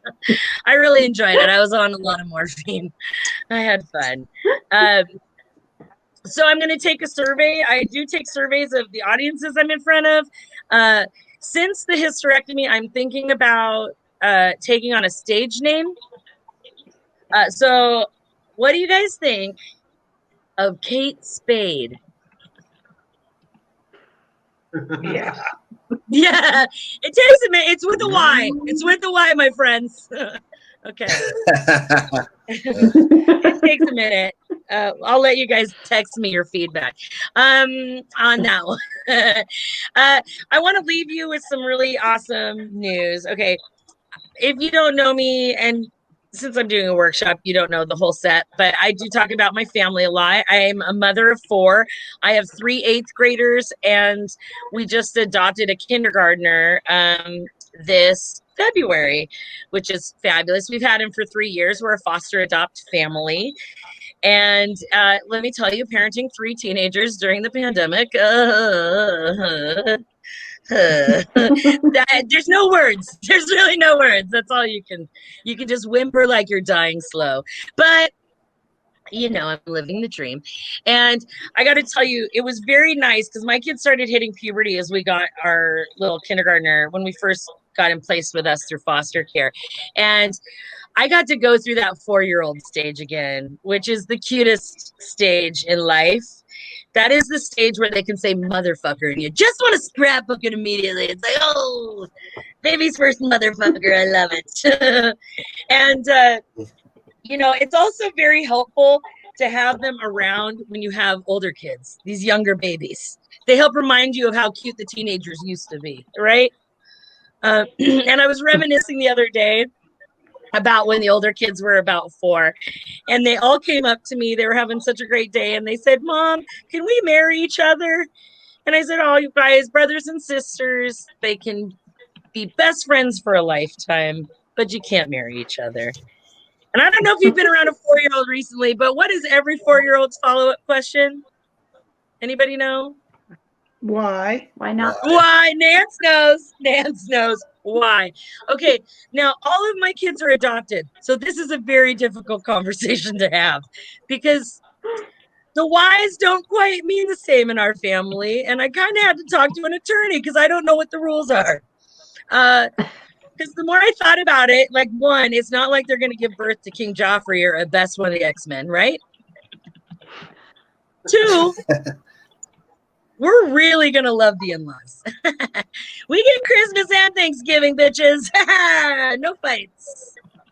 And I'm going to leave you with this. Here is where my mind almost blew, and I was like this close to encouraging the hookup. Like this close. You guys, there was a possibility that they too could hyphenate if they got married, and we would have the Carlsons. Oh my God. It's a must. All right, you guys. I think for now we're just gonna stick with the Carlsons. Have a good night and thank you for your time. All right. Thanks, guys. My computer went dim. I'm like, I'm gonna lose the whole show. Glenn, you're up. Yeah. Feedback. Well, like you said, your set was kind of like the Straw Hat Pizza. Not all the men are going to get the references. So A uterus is where babies are grown, Glenn. I know. No, it's the Kate Spade part, right? Yeah, there you go. But overall, I thought it was great because, you know, I'm married and I know these things and stuff. So just by experience. So that's all I'm going to say about that. So I don't get in trouble. Awesome. Thank you. Jason. Yeah, it was good overall. The Hister Sister part was catchy, and I guess with the hysterectomy, the thing that I always think about is like, you can't get pregnant anymore, so it's like, another form of birth control. So probably throw like a raw dog joke in there, but that's just me. The part about the kids wanting to marry each other was good. It's relatable because my niece used to always want to date me, but she didn't understand why we couldn't like be boyfriend and girlfriend. Yeah. So yeah, that was good. And the explanation about like why your name's like Carlson twice, and then like if they do get married, then they'd like hyphenate, and they'd be like Carlson like 4 times. So that was really clever. So that yeah, it's good overall. Awesome. Thanks, Jason. Appreciate it. Ryan? Vegan meals are like hysterectomies, egg free. Vegan meals be like hysterectomies, actually, egg free. It's an oofarectomy. That's an oofarectomy. Best word in the game. I really liked Hister Sister, and I was just thinking, it's a good prompt. Mom, can we marry each other? And that was the day I realized we had to leave Alabama. Or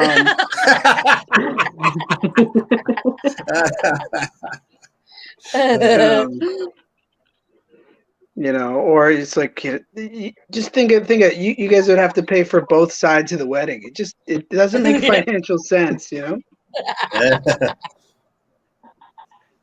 Yeah. Some good stuff. I might have to leave soon. I had no idea it's going to be midnight. Is that a problem for you guys? Well, we'll be sad to see you go, but yeah, it's a long workshop tonight because we had so many people. So I'll wait for who's up next. I'll do one more. Who's up? Is Jason, it Glenn's up next. Yeah. Or do you want to go next? No, it's cool. No, I'd love Glenn. Is it your first time? I can't remember. Yeah.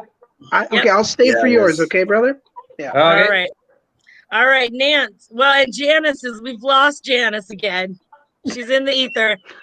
We've lost Janice. She was like, "My vegetarian meals be like a mic drop." Peace, bitches.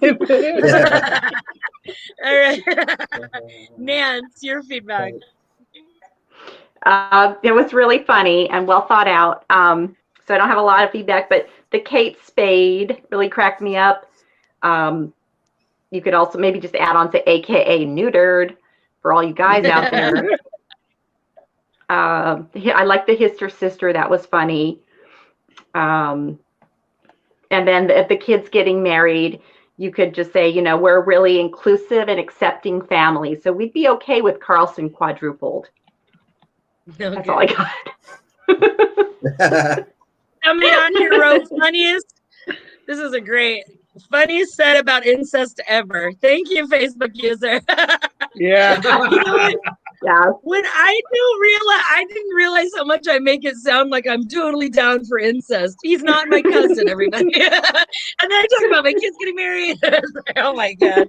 I'm all for incest. Yay. That's such appropriate humor for a foster parent. Okay. I thought of one last thing. You mentioned you're a mom of 4, which is such a powerful statement, Like, and that's hard work. It's like, I'm a mom of 4, which is just American for broke. Like that's got to be.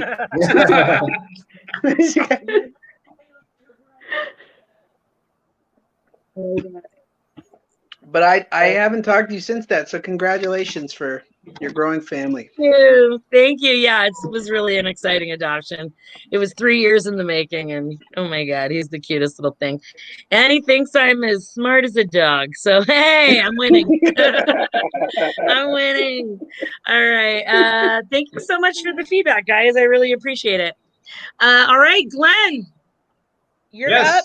Round 2, sir. This is your own material. No prompts. Straight from Glenn's brain. Oh, I'll take the incest comment. I started comedy. Okay. I started comedy. I'm going to make sure I'm still not on mute. Anyways. a good way to do comedy. Great Yeah. start in comedy. Yeah. No, I started doing comedy back in 2019, so I've been doing it for about 3 years now. And in my comedy class that I took, my last name is Cius, and a friend of mine gave me the stage name of Cialis. So I went with it. So the host announced me as Glenn Cialis. And so I got to thinking the perfect food that would go with Cialis is spotted dick. Now, it's not a side effect of Cialis like fainting or the 4-hour erection, but it is a British bread pudding. So it is kind of like sex, wet and moist, So, anyways, so yeah, when I started this comedy thing, it's tough, I had to learn new words like incongruity.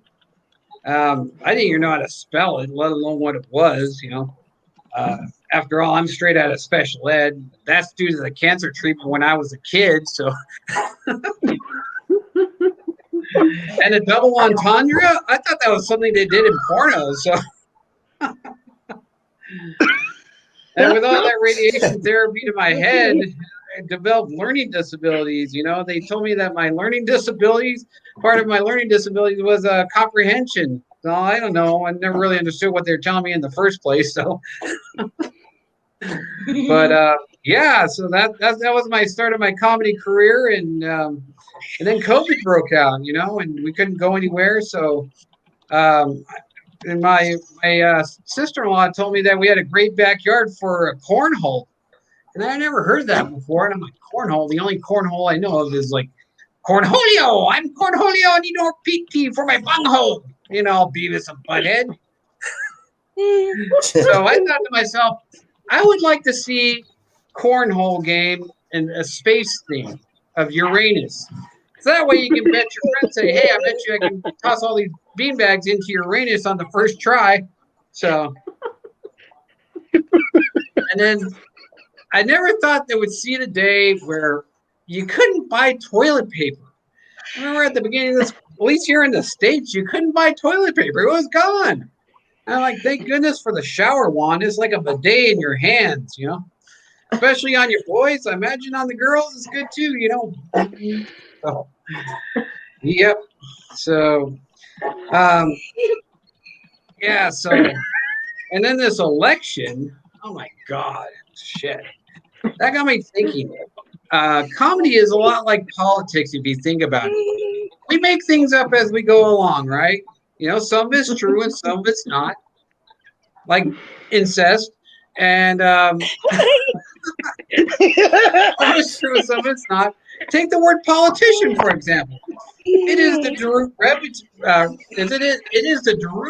direct derivative of the Latin of politate, which means to lie.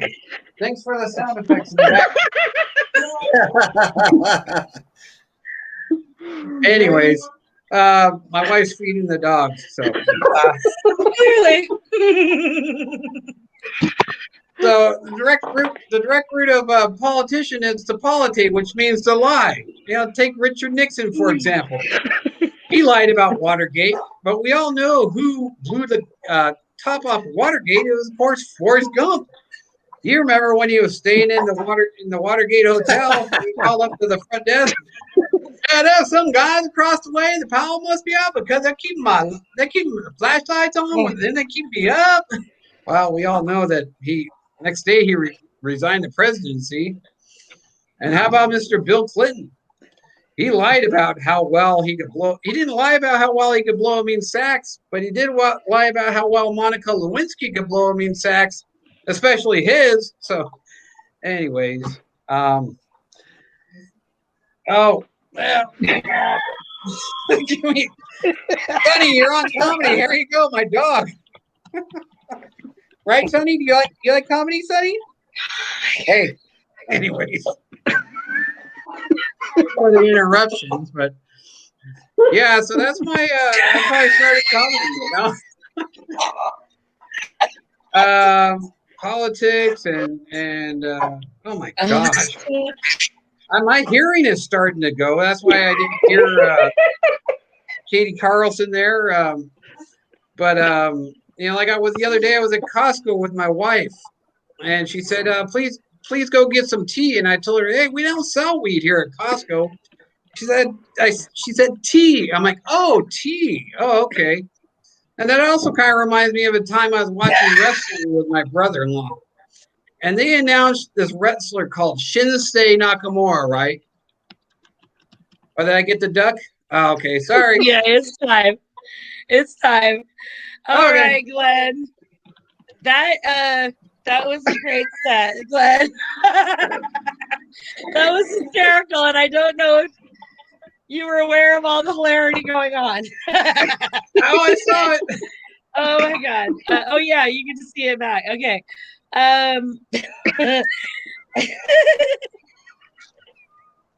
Jason, please go. Okay.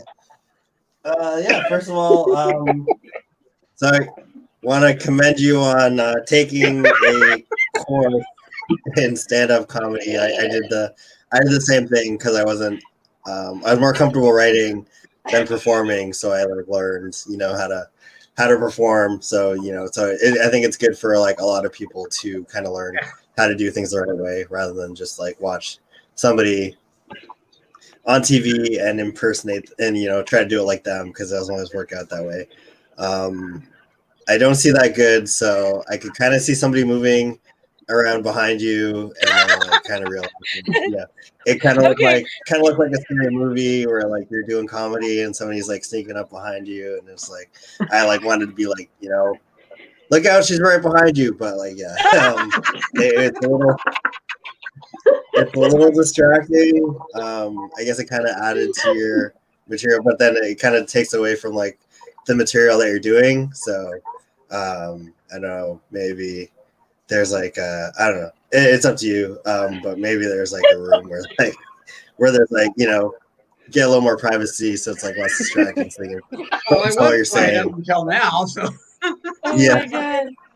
And then the Forrest Gump reference was really good with the Watergate thing. That was awesome. I miss those days. Other than that, everything was overall very very good. So kudos.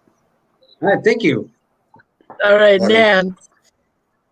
Or no, Ryan. Yeah, that Sorry, was- you're up next. Go ahead, Nance. Go ahead, Nance. Yeah, mine's short because that was really good. That was really good. The only thing I thought if you wanted to, I don't know how you're comfortable. I like to do accents and impressions, but maybe thought my door was opening. Sorry, it's behind me. I'm scared now. Say spotted dick with an accent. Would you like a spotted dick? Oh yeah. Throw that in. And I like the politics are like comedy. We just make it up as we go. That was awesome. I also like the Uranus game. That was, see how deep we can get those corn holes in the Uranus. I don't know, something like that. That's all I got. You're so dirty, you. Nance. Ryan.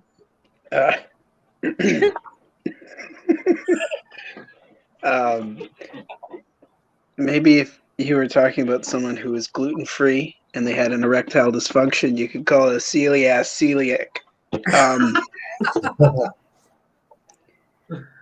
And when you were saying this comedy thing's tough, and you talk about doing chemo, it's like, I mean, I've been through chemo, but if you tried comedy, now that drains you. But I think that this might be the best set I've ever seen someone do a cornhole joke in a kitchen, pretending that someone's butt wasn't right beside you. Hey, that's the way comedy is, or acting. You gotta stay in character, Oh my God. I think the only way that this could have been better is if you just did straight vegetarian meals. Be like, Be like dog food. Janice is back. Brian Holy Bland. shit. Right when you said that, Janice came back. I love it. I, My battery ran out. thanks so much, guys. My I'm gonna phone. say good night here. Okay. Good night, guys. Alright. Nice Bye, meeting you Ryan. all, guys. All right. See you next Bye, time. Ryan. Thanks, Ryan.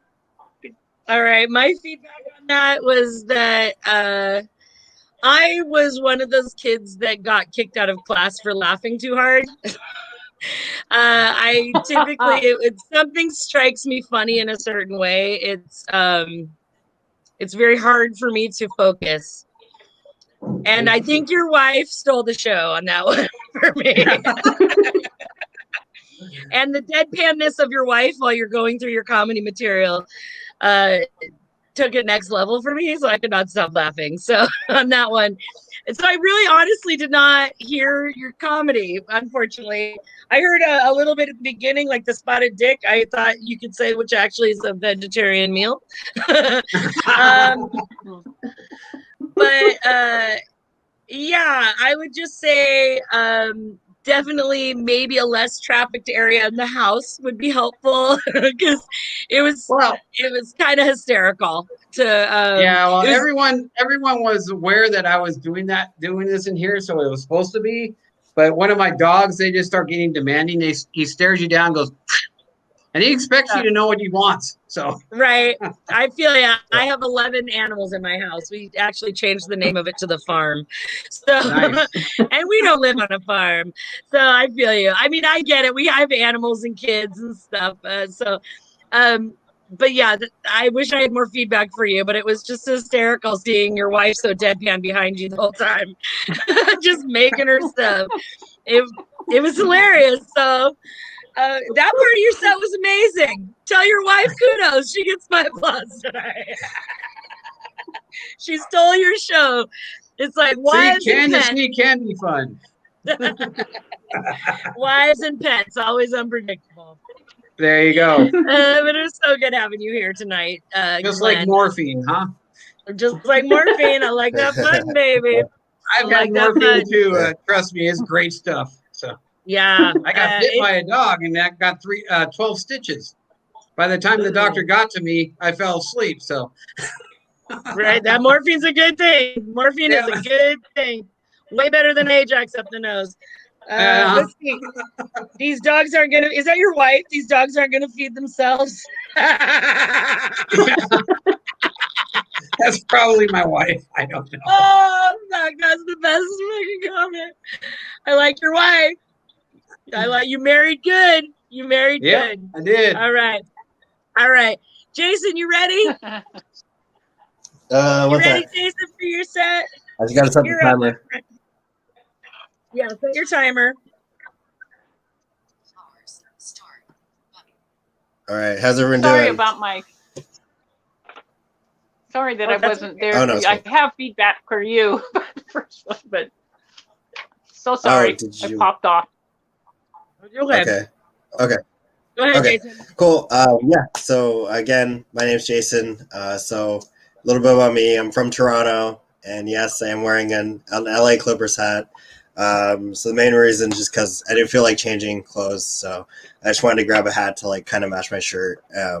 But it kind of worked out because the Raptors, they won the championship like 2 years ago, and then like half the free agents went to the Clippers, and then half of them went to the Lakers. So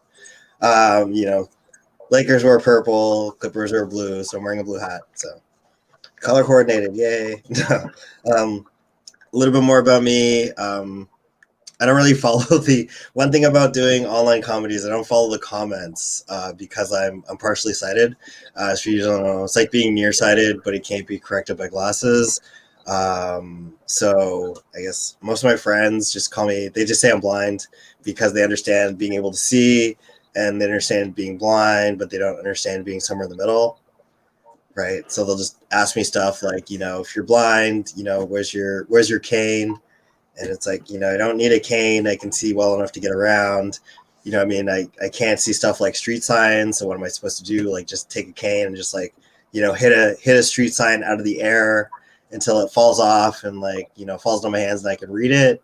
Right. Or maybe if I'm lost, I can like poke somebody with the white cane and like be like, hey, I'm lost. Show me how to get to the store. You people that can see are so rude. What's I got here? Oh yeah. So what's going on in the world? You guys hear that Bill Gates is getting divorced from his wife? No? Okay. Well, Bill Gates is getting divorced from his wife, right? They asked her for some, like, to embellish on why they're getting divorced, and she said that, you know, when he refers to Microsoft, he's not just talking about his company, right? That's, like, you know, the main reason we're getting divorced. So, you know, apparently it's Microsoft in the bedroom. Good thing he has money, am I right? You guys remember Friends, the TV show? Yeah. Mm-hmm. So Matthew Perry met a woman online dating, and she was like a questionable age, and she recorded him doing stuff on TikTok, and then like apparently he's a good black.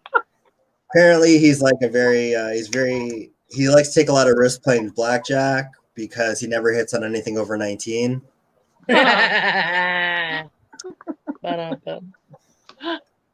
So for the Americans, you guys looking forward to Victoria Day?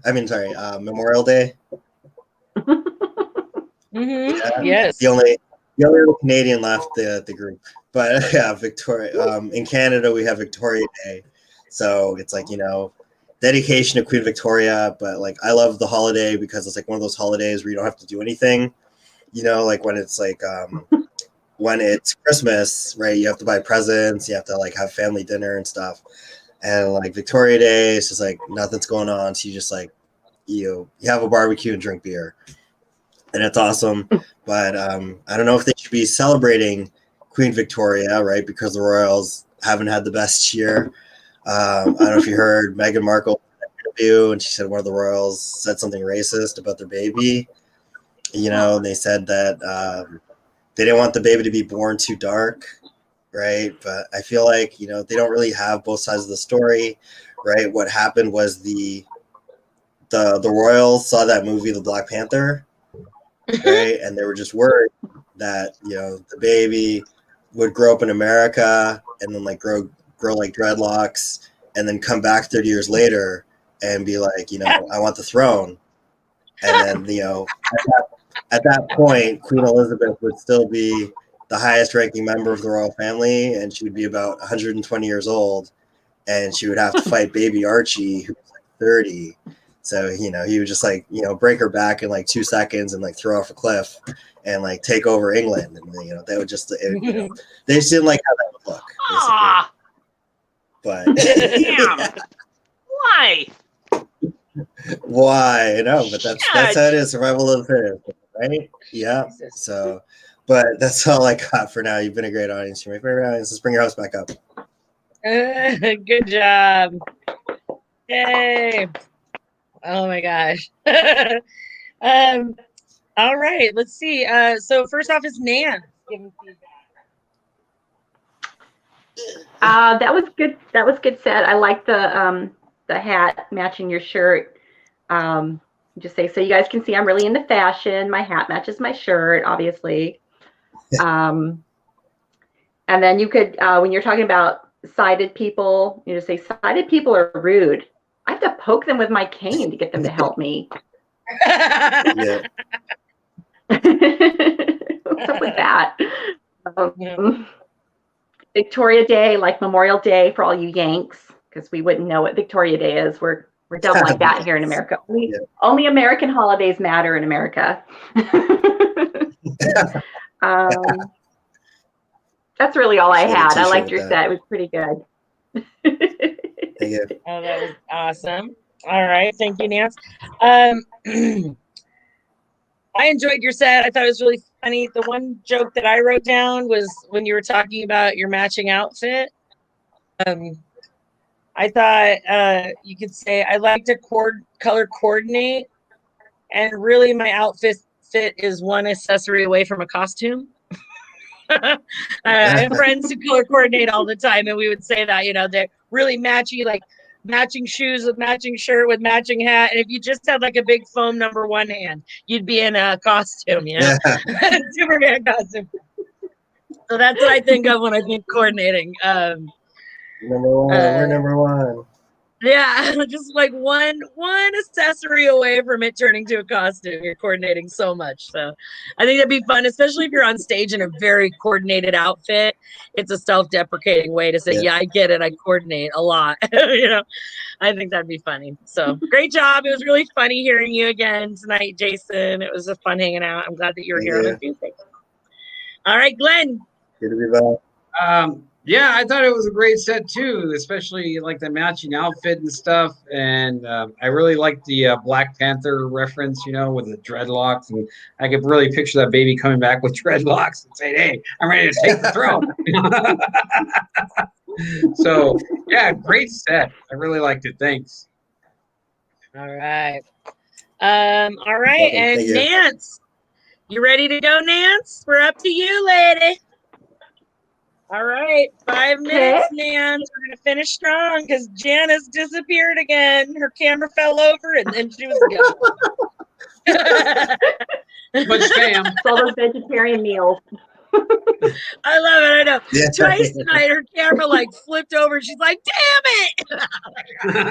Janice is hilarious. Janice and your wife, Glenn, win the show tonight. Thanks. All right, ready, Nance? You're up. Here we go. Okay. Like no one makes like a conscious choice to buy a minivan. What I'm saying is no one gets up on a Saturday morning. Well, who gets up on a Saturday morning? But say you did get up on a Saturday morning, you don't look at your significant other and say, "Hey, babe, let's go shopping for one of those really cool, really big minivans. You know, the kind with the extra row of seats in the back and the built-in TV screen so the kids can watch their cartoons while I'm driving, but still listening to my jams. And we have room to pick up anywhere from 5 to 10 extra kids." Yeah, no one's doing that. You just end up owning a minivan. You just end up owning a minivan. You get to 2 or 3 kids, and it's minivan city. This happened to a friend of mine. I actually cried for her. Nope, you will never be cool or hot again. Now you're the carpool mom, the sleepover mom, the "Hey, can I put this suspicious looking duffel bag under your extra row of seats, mom?" That's so true. I myself did not go the minivan route. I got myself a compact SUV, a 4x4. I was going to be the cool mom, right? Finally learned how to drive a 4x4 at 32 years old. I was like, me and my kid, we're going camping, hiking. And there's only room for one friend in that back seat. Don't even ask me, Karen. You know, back in my day, we used to call Karens bitches.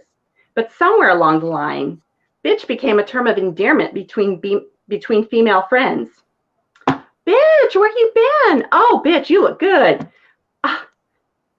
Where's my drink, bitch?" That was great. Like, it suddenly just became acceptable between women to call each other bitch, you know? "Bitches are going crazy tonight. Bitches gone wild." Whatever happened to that? Does anyone remember Girls Gone Wild? That was like a thing that was okay at one point in our society. Nowadays, oh wait, I know what happened. The Me Too movement. So yeah, me and my friendly bitches were just hanging out looking for men, wondering why we don't have Boys Gone Wild. I mean, from what I hear, if a single girl just looks at a guy on a dating profile, his first move is to send her a dick pic. This is not something I have personally experienced, but I've heard that it happens. I've been out of the dating scene for 12 to 13 years now. So yeah, I got married. I got married a little later in life. I had to wait. I actually had to wait for someone to die. Sorry, Robin. My husband's a widower. So technically, I guess I'm a sister wife. Not 100% sure how that works, but I am wife number 2. So yeah, but speaking of bitches or Karens, whichever you prefer, I can and have been both. I mean, I'm a woman. It's basically in our DNA to lose it at some point and go full Karen on you. My husband likes to call me Pauline when I lose it, which is my mother's name. And when he does that, then I have to go full Pauline on his ass. It's not pretty. So back to speaking of cars, did you ever see a pregnant woman getting out of a Camaro? Yeah, that's hot. Oh, wait, that was me. That's what I was driving when I got pregnant. Could have had something to do with why I got pregnant. But you know what I did? I continued to drive that Camaro until my baby was born. Then I strapped that baby carrier into the back seat and continued to drive it until my baby could talk. Can you guess what her first words were? Mommy's black car. See, the Camaro was painted black and it had extremely dark tinted windows. I'm not sure who owned the car before me, but apparently it was either a stripper or a member of the cartel. That's all I got. That's great. It's a little rough, but that's why I'm here. Right? It's the workshop. Hey. Yeah. All right. So Glenn, why don't you get started? Alrighty. Great set. I really liked it. You know, I can relate to the minivan thing because my brother knocked up his girlfriend in high school, so I babysat my nephews, and my sister got pregnant, and I babysat my niece, and my mom had a minivan. So as far as the Girls Gone Wild thing, only thing I think to add on that is use the rules of three. You know what happened to Girls Gone Wild? Oh yeah, the Me Too movement, and oh yeah, cancel culture. So that's all I can say. That's good.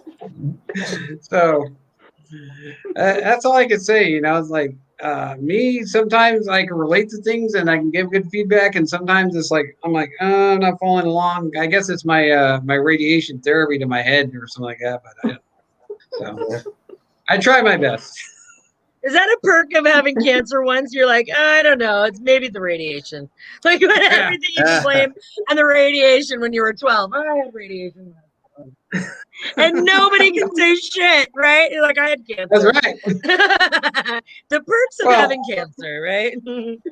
I'll tell you a funny story. I told the guys in my class that, yeah, I'm a cancer survivor, and they thought I was being offended. I'm like, saying, I don't care. You know, I tell people all the time. So, right.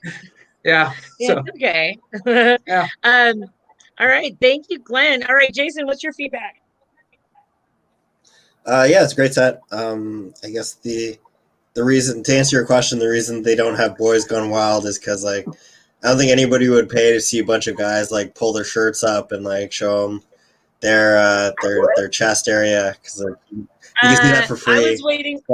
I was waiting for Magic Mike 3D. I'm sorry, I would have been in line for those tickets. Well, I think the male equivalent to Girls Gone Wild would be like Mike the Situation from Jersey Shore. Because remember how, like, when he was the height of his popularity, he used to go on those talk shows and they'd be like, "Oh, can you pull your shirt up and like show us your abs and pull the shirt up?" So that's like that's like Men Gone Wild basically. It's Mike the Situation. Also, I like the minivan joke at the beginning because then it sounded like very very soccer mom, very suburban, and then you kind of like misdirected with the hiding the black bag under one of the seats. So it's like very gangster. So you took like the soccer mom thing and then you went the other way with it. So that was awesome. But yeah, overall great set. Thank you. Good job. The Girls Gone Wild, I think it could be funny to be a little ironic with the rule of threes that Glenn was suggesting. The Me Too maybe the Me Too movement, maybe cancel culture. Oh yeah, people don't have VCRs anymore. I think they're looking at it on their phone. Yeah. Like, duh, it's not these stupid like political movements. It's people don't have VCRs. So the third one just puts the other two like whatever, kind of rolls their eyes at everybody thinking everything's political because there's still an abundance of porn. You know what would actually work? You can say, oh yeah, there's VCR, there's no more VCRs and there's Pornhub. Because everybody who's of a certain age knows what Pornhub is at this point. Yeah, they don't make videos anymore. That could be why. You know, you could do something very sarcastic about that. You're sad about minivans. I could not relate because I did a lot of searching actually for 12 passenger commercial vehicles. I did go shopping a month ago on a Saturday with the distinct pleasure of buying a dope ass minivan that I am so excited about. I literally drive it going, oh my God, fuck you if you don't like my car because this shit's dope. You don't even know. My seats are vented, you guys. I have vented seats. I have heated and cooled seats in my car. So hate on my minivan all you want. I am riding luxury. Oh my God. I was bumping Rock the Bells on Sirius satellite radio. My white privilege in minivan lets me smoke weed wherever I want to go. Like, I know I will not get pulled over in that minivan. So don't be hating on minivans, Nance. It's so much you come ride fun. with me. I'm gonna come down to Graham and we're gonna go rock out in my minivan together, okay? I'm gonna find my bitchin' Camaro. We're gonna go in that. There you go. I don't know if I have low back You gonna issues. run over I your don't know if neighbor? I can get out of the Camaro. I had 2 of them. Right. I need a really good oh shit handle to pull myself out of the Camaro. No, it's funny because like your Camaro's like right? It just growls, I bet. My car is a hybrid, a gas electric hybrid, so you plug it in. And so you get 30 miles of pure electric. So when you start the car, you're like, listen, and you have to hit the brake, hit the button, and it's silent. You don't even know the car's running. And your car's like, and I'm like, yeah, it started. I'm gonna hit the bottom one day, I think. My God. Yeah, that was a lot of fun. A lot of fun. It was so great working with you guys. Jason, seeing you again. You guys, this is the end of the workshop. Yep. And we're gonna now tell people where to find us, how to stalk us. Hopefully not murder any of our pets. That would be terrible. But Nance, can you please tell everybody where they can find you on the internet and where you're going to be. For more silliness, follow me at FunNance1. Emoji, emoji, emoji. No emojis. Yeah. Those are just for fun. They're just silly. Alrighty. Side through. Are you in any upcoming shows also or this. anything? Oh, what's this? Follow our. I'm in a band. You're in a band? Lift it up a little. I play the can't read it. Oh, you're a drummer. Rock slinger. You know, I got to see one of the best drummers ever in concert. I got to see the drummer of Def Leppard. And I consider him one of the best drummers because that man lost a whole freaking arm and still went, drummed his ass off in a rotating suspended drum kit. It was magical. It was freaking magical. Amen to drummers. I took some drum lessons. You got the beat, lady. Thanks for coming, Nance. Come back on a Tuesday. It was so great meeting you. It was great. Yeah, all right, Jason.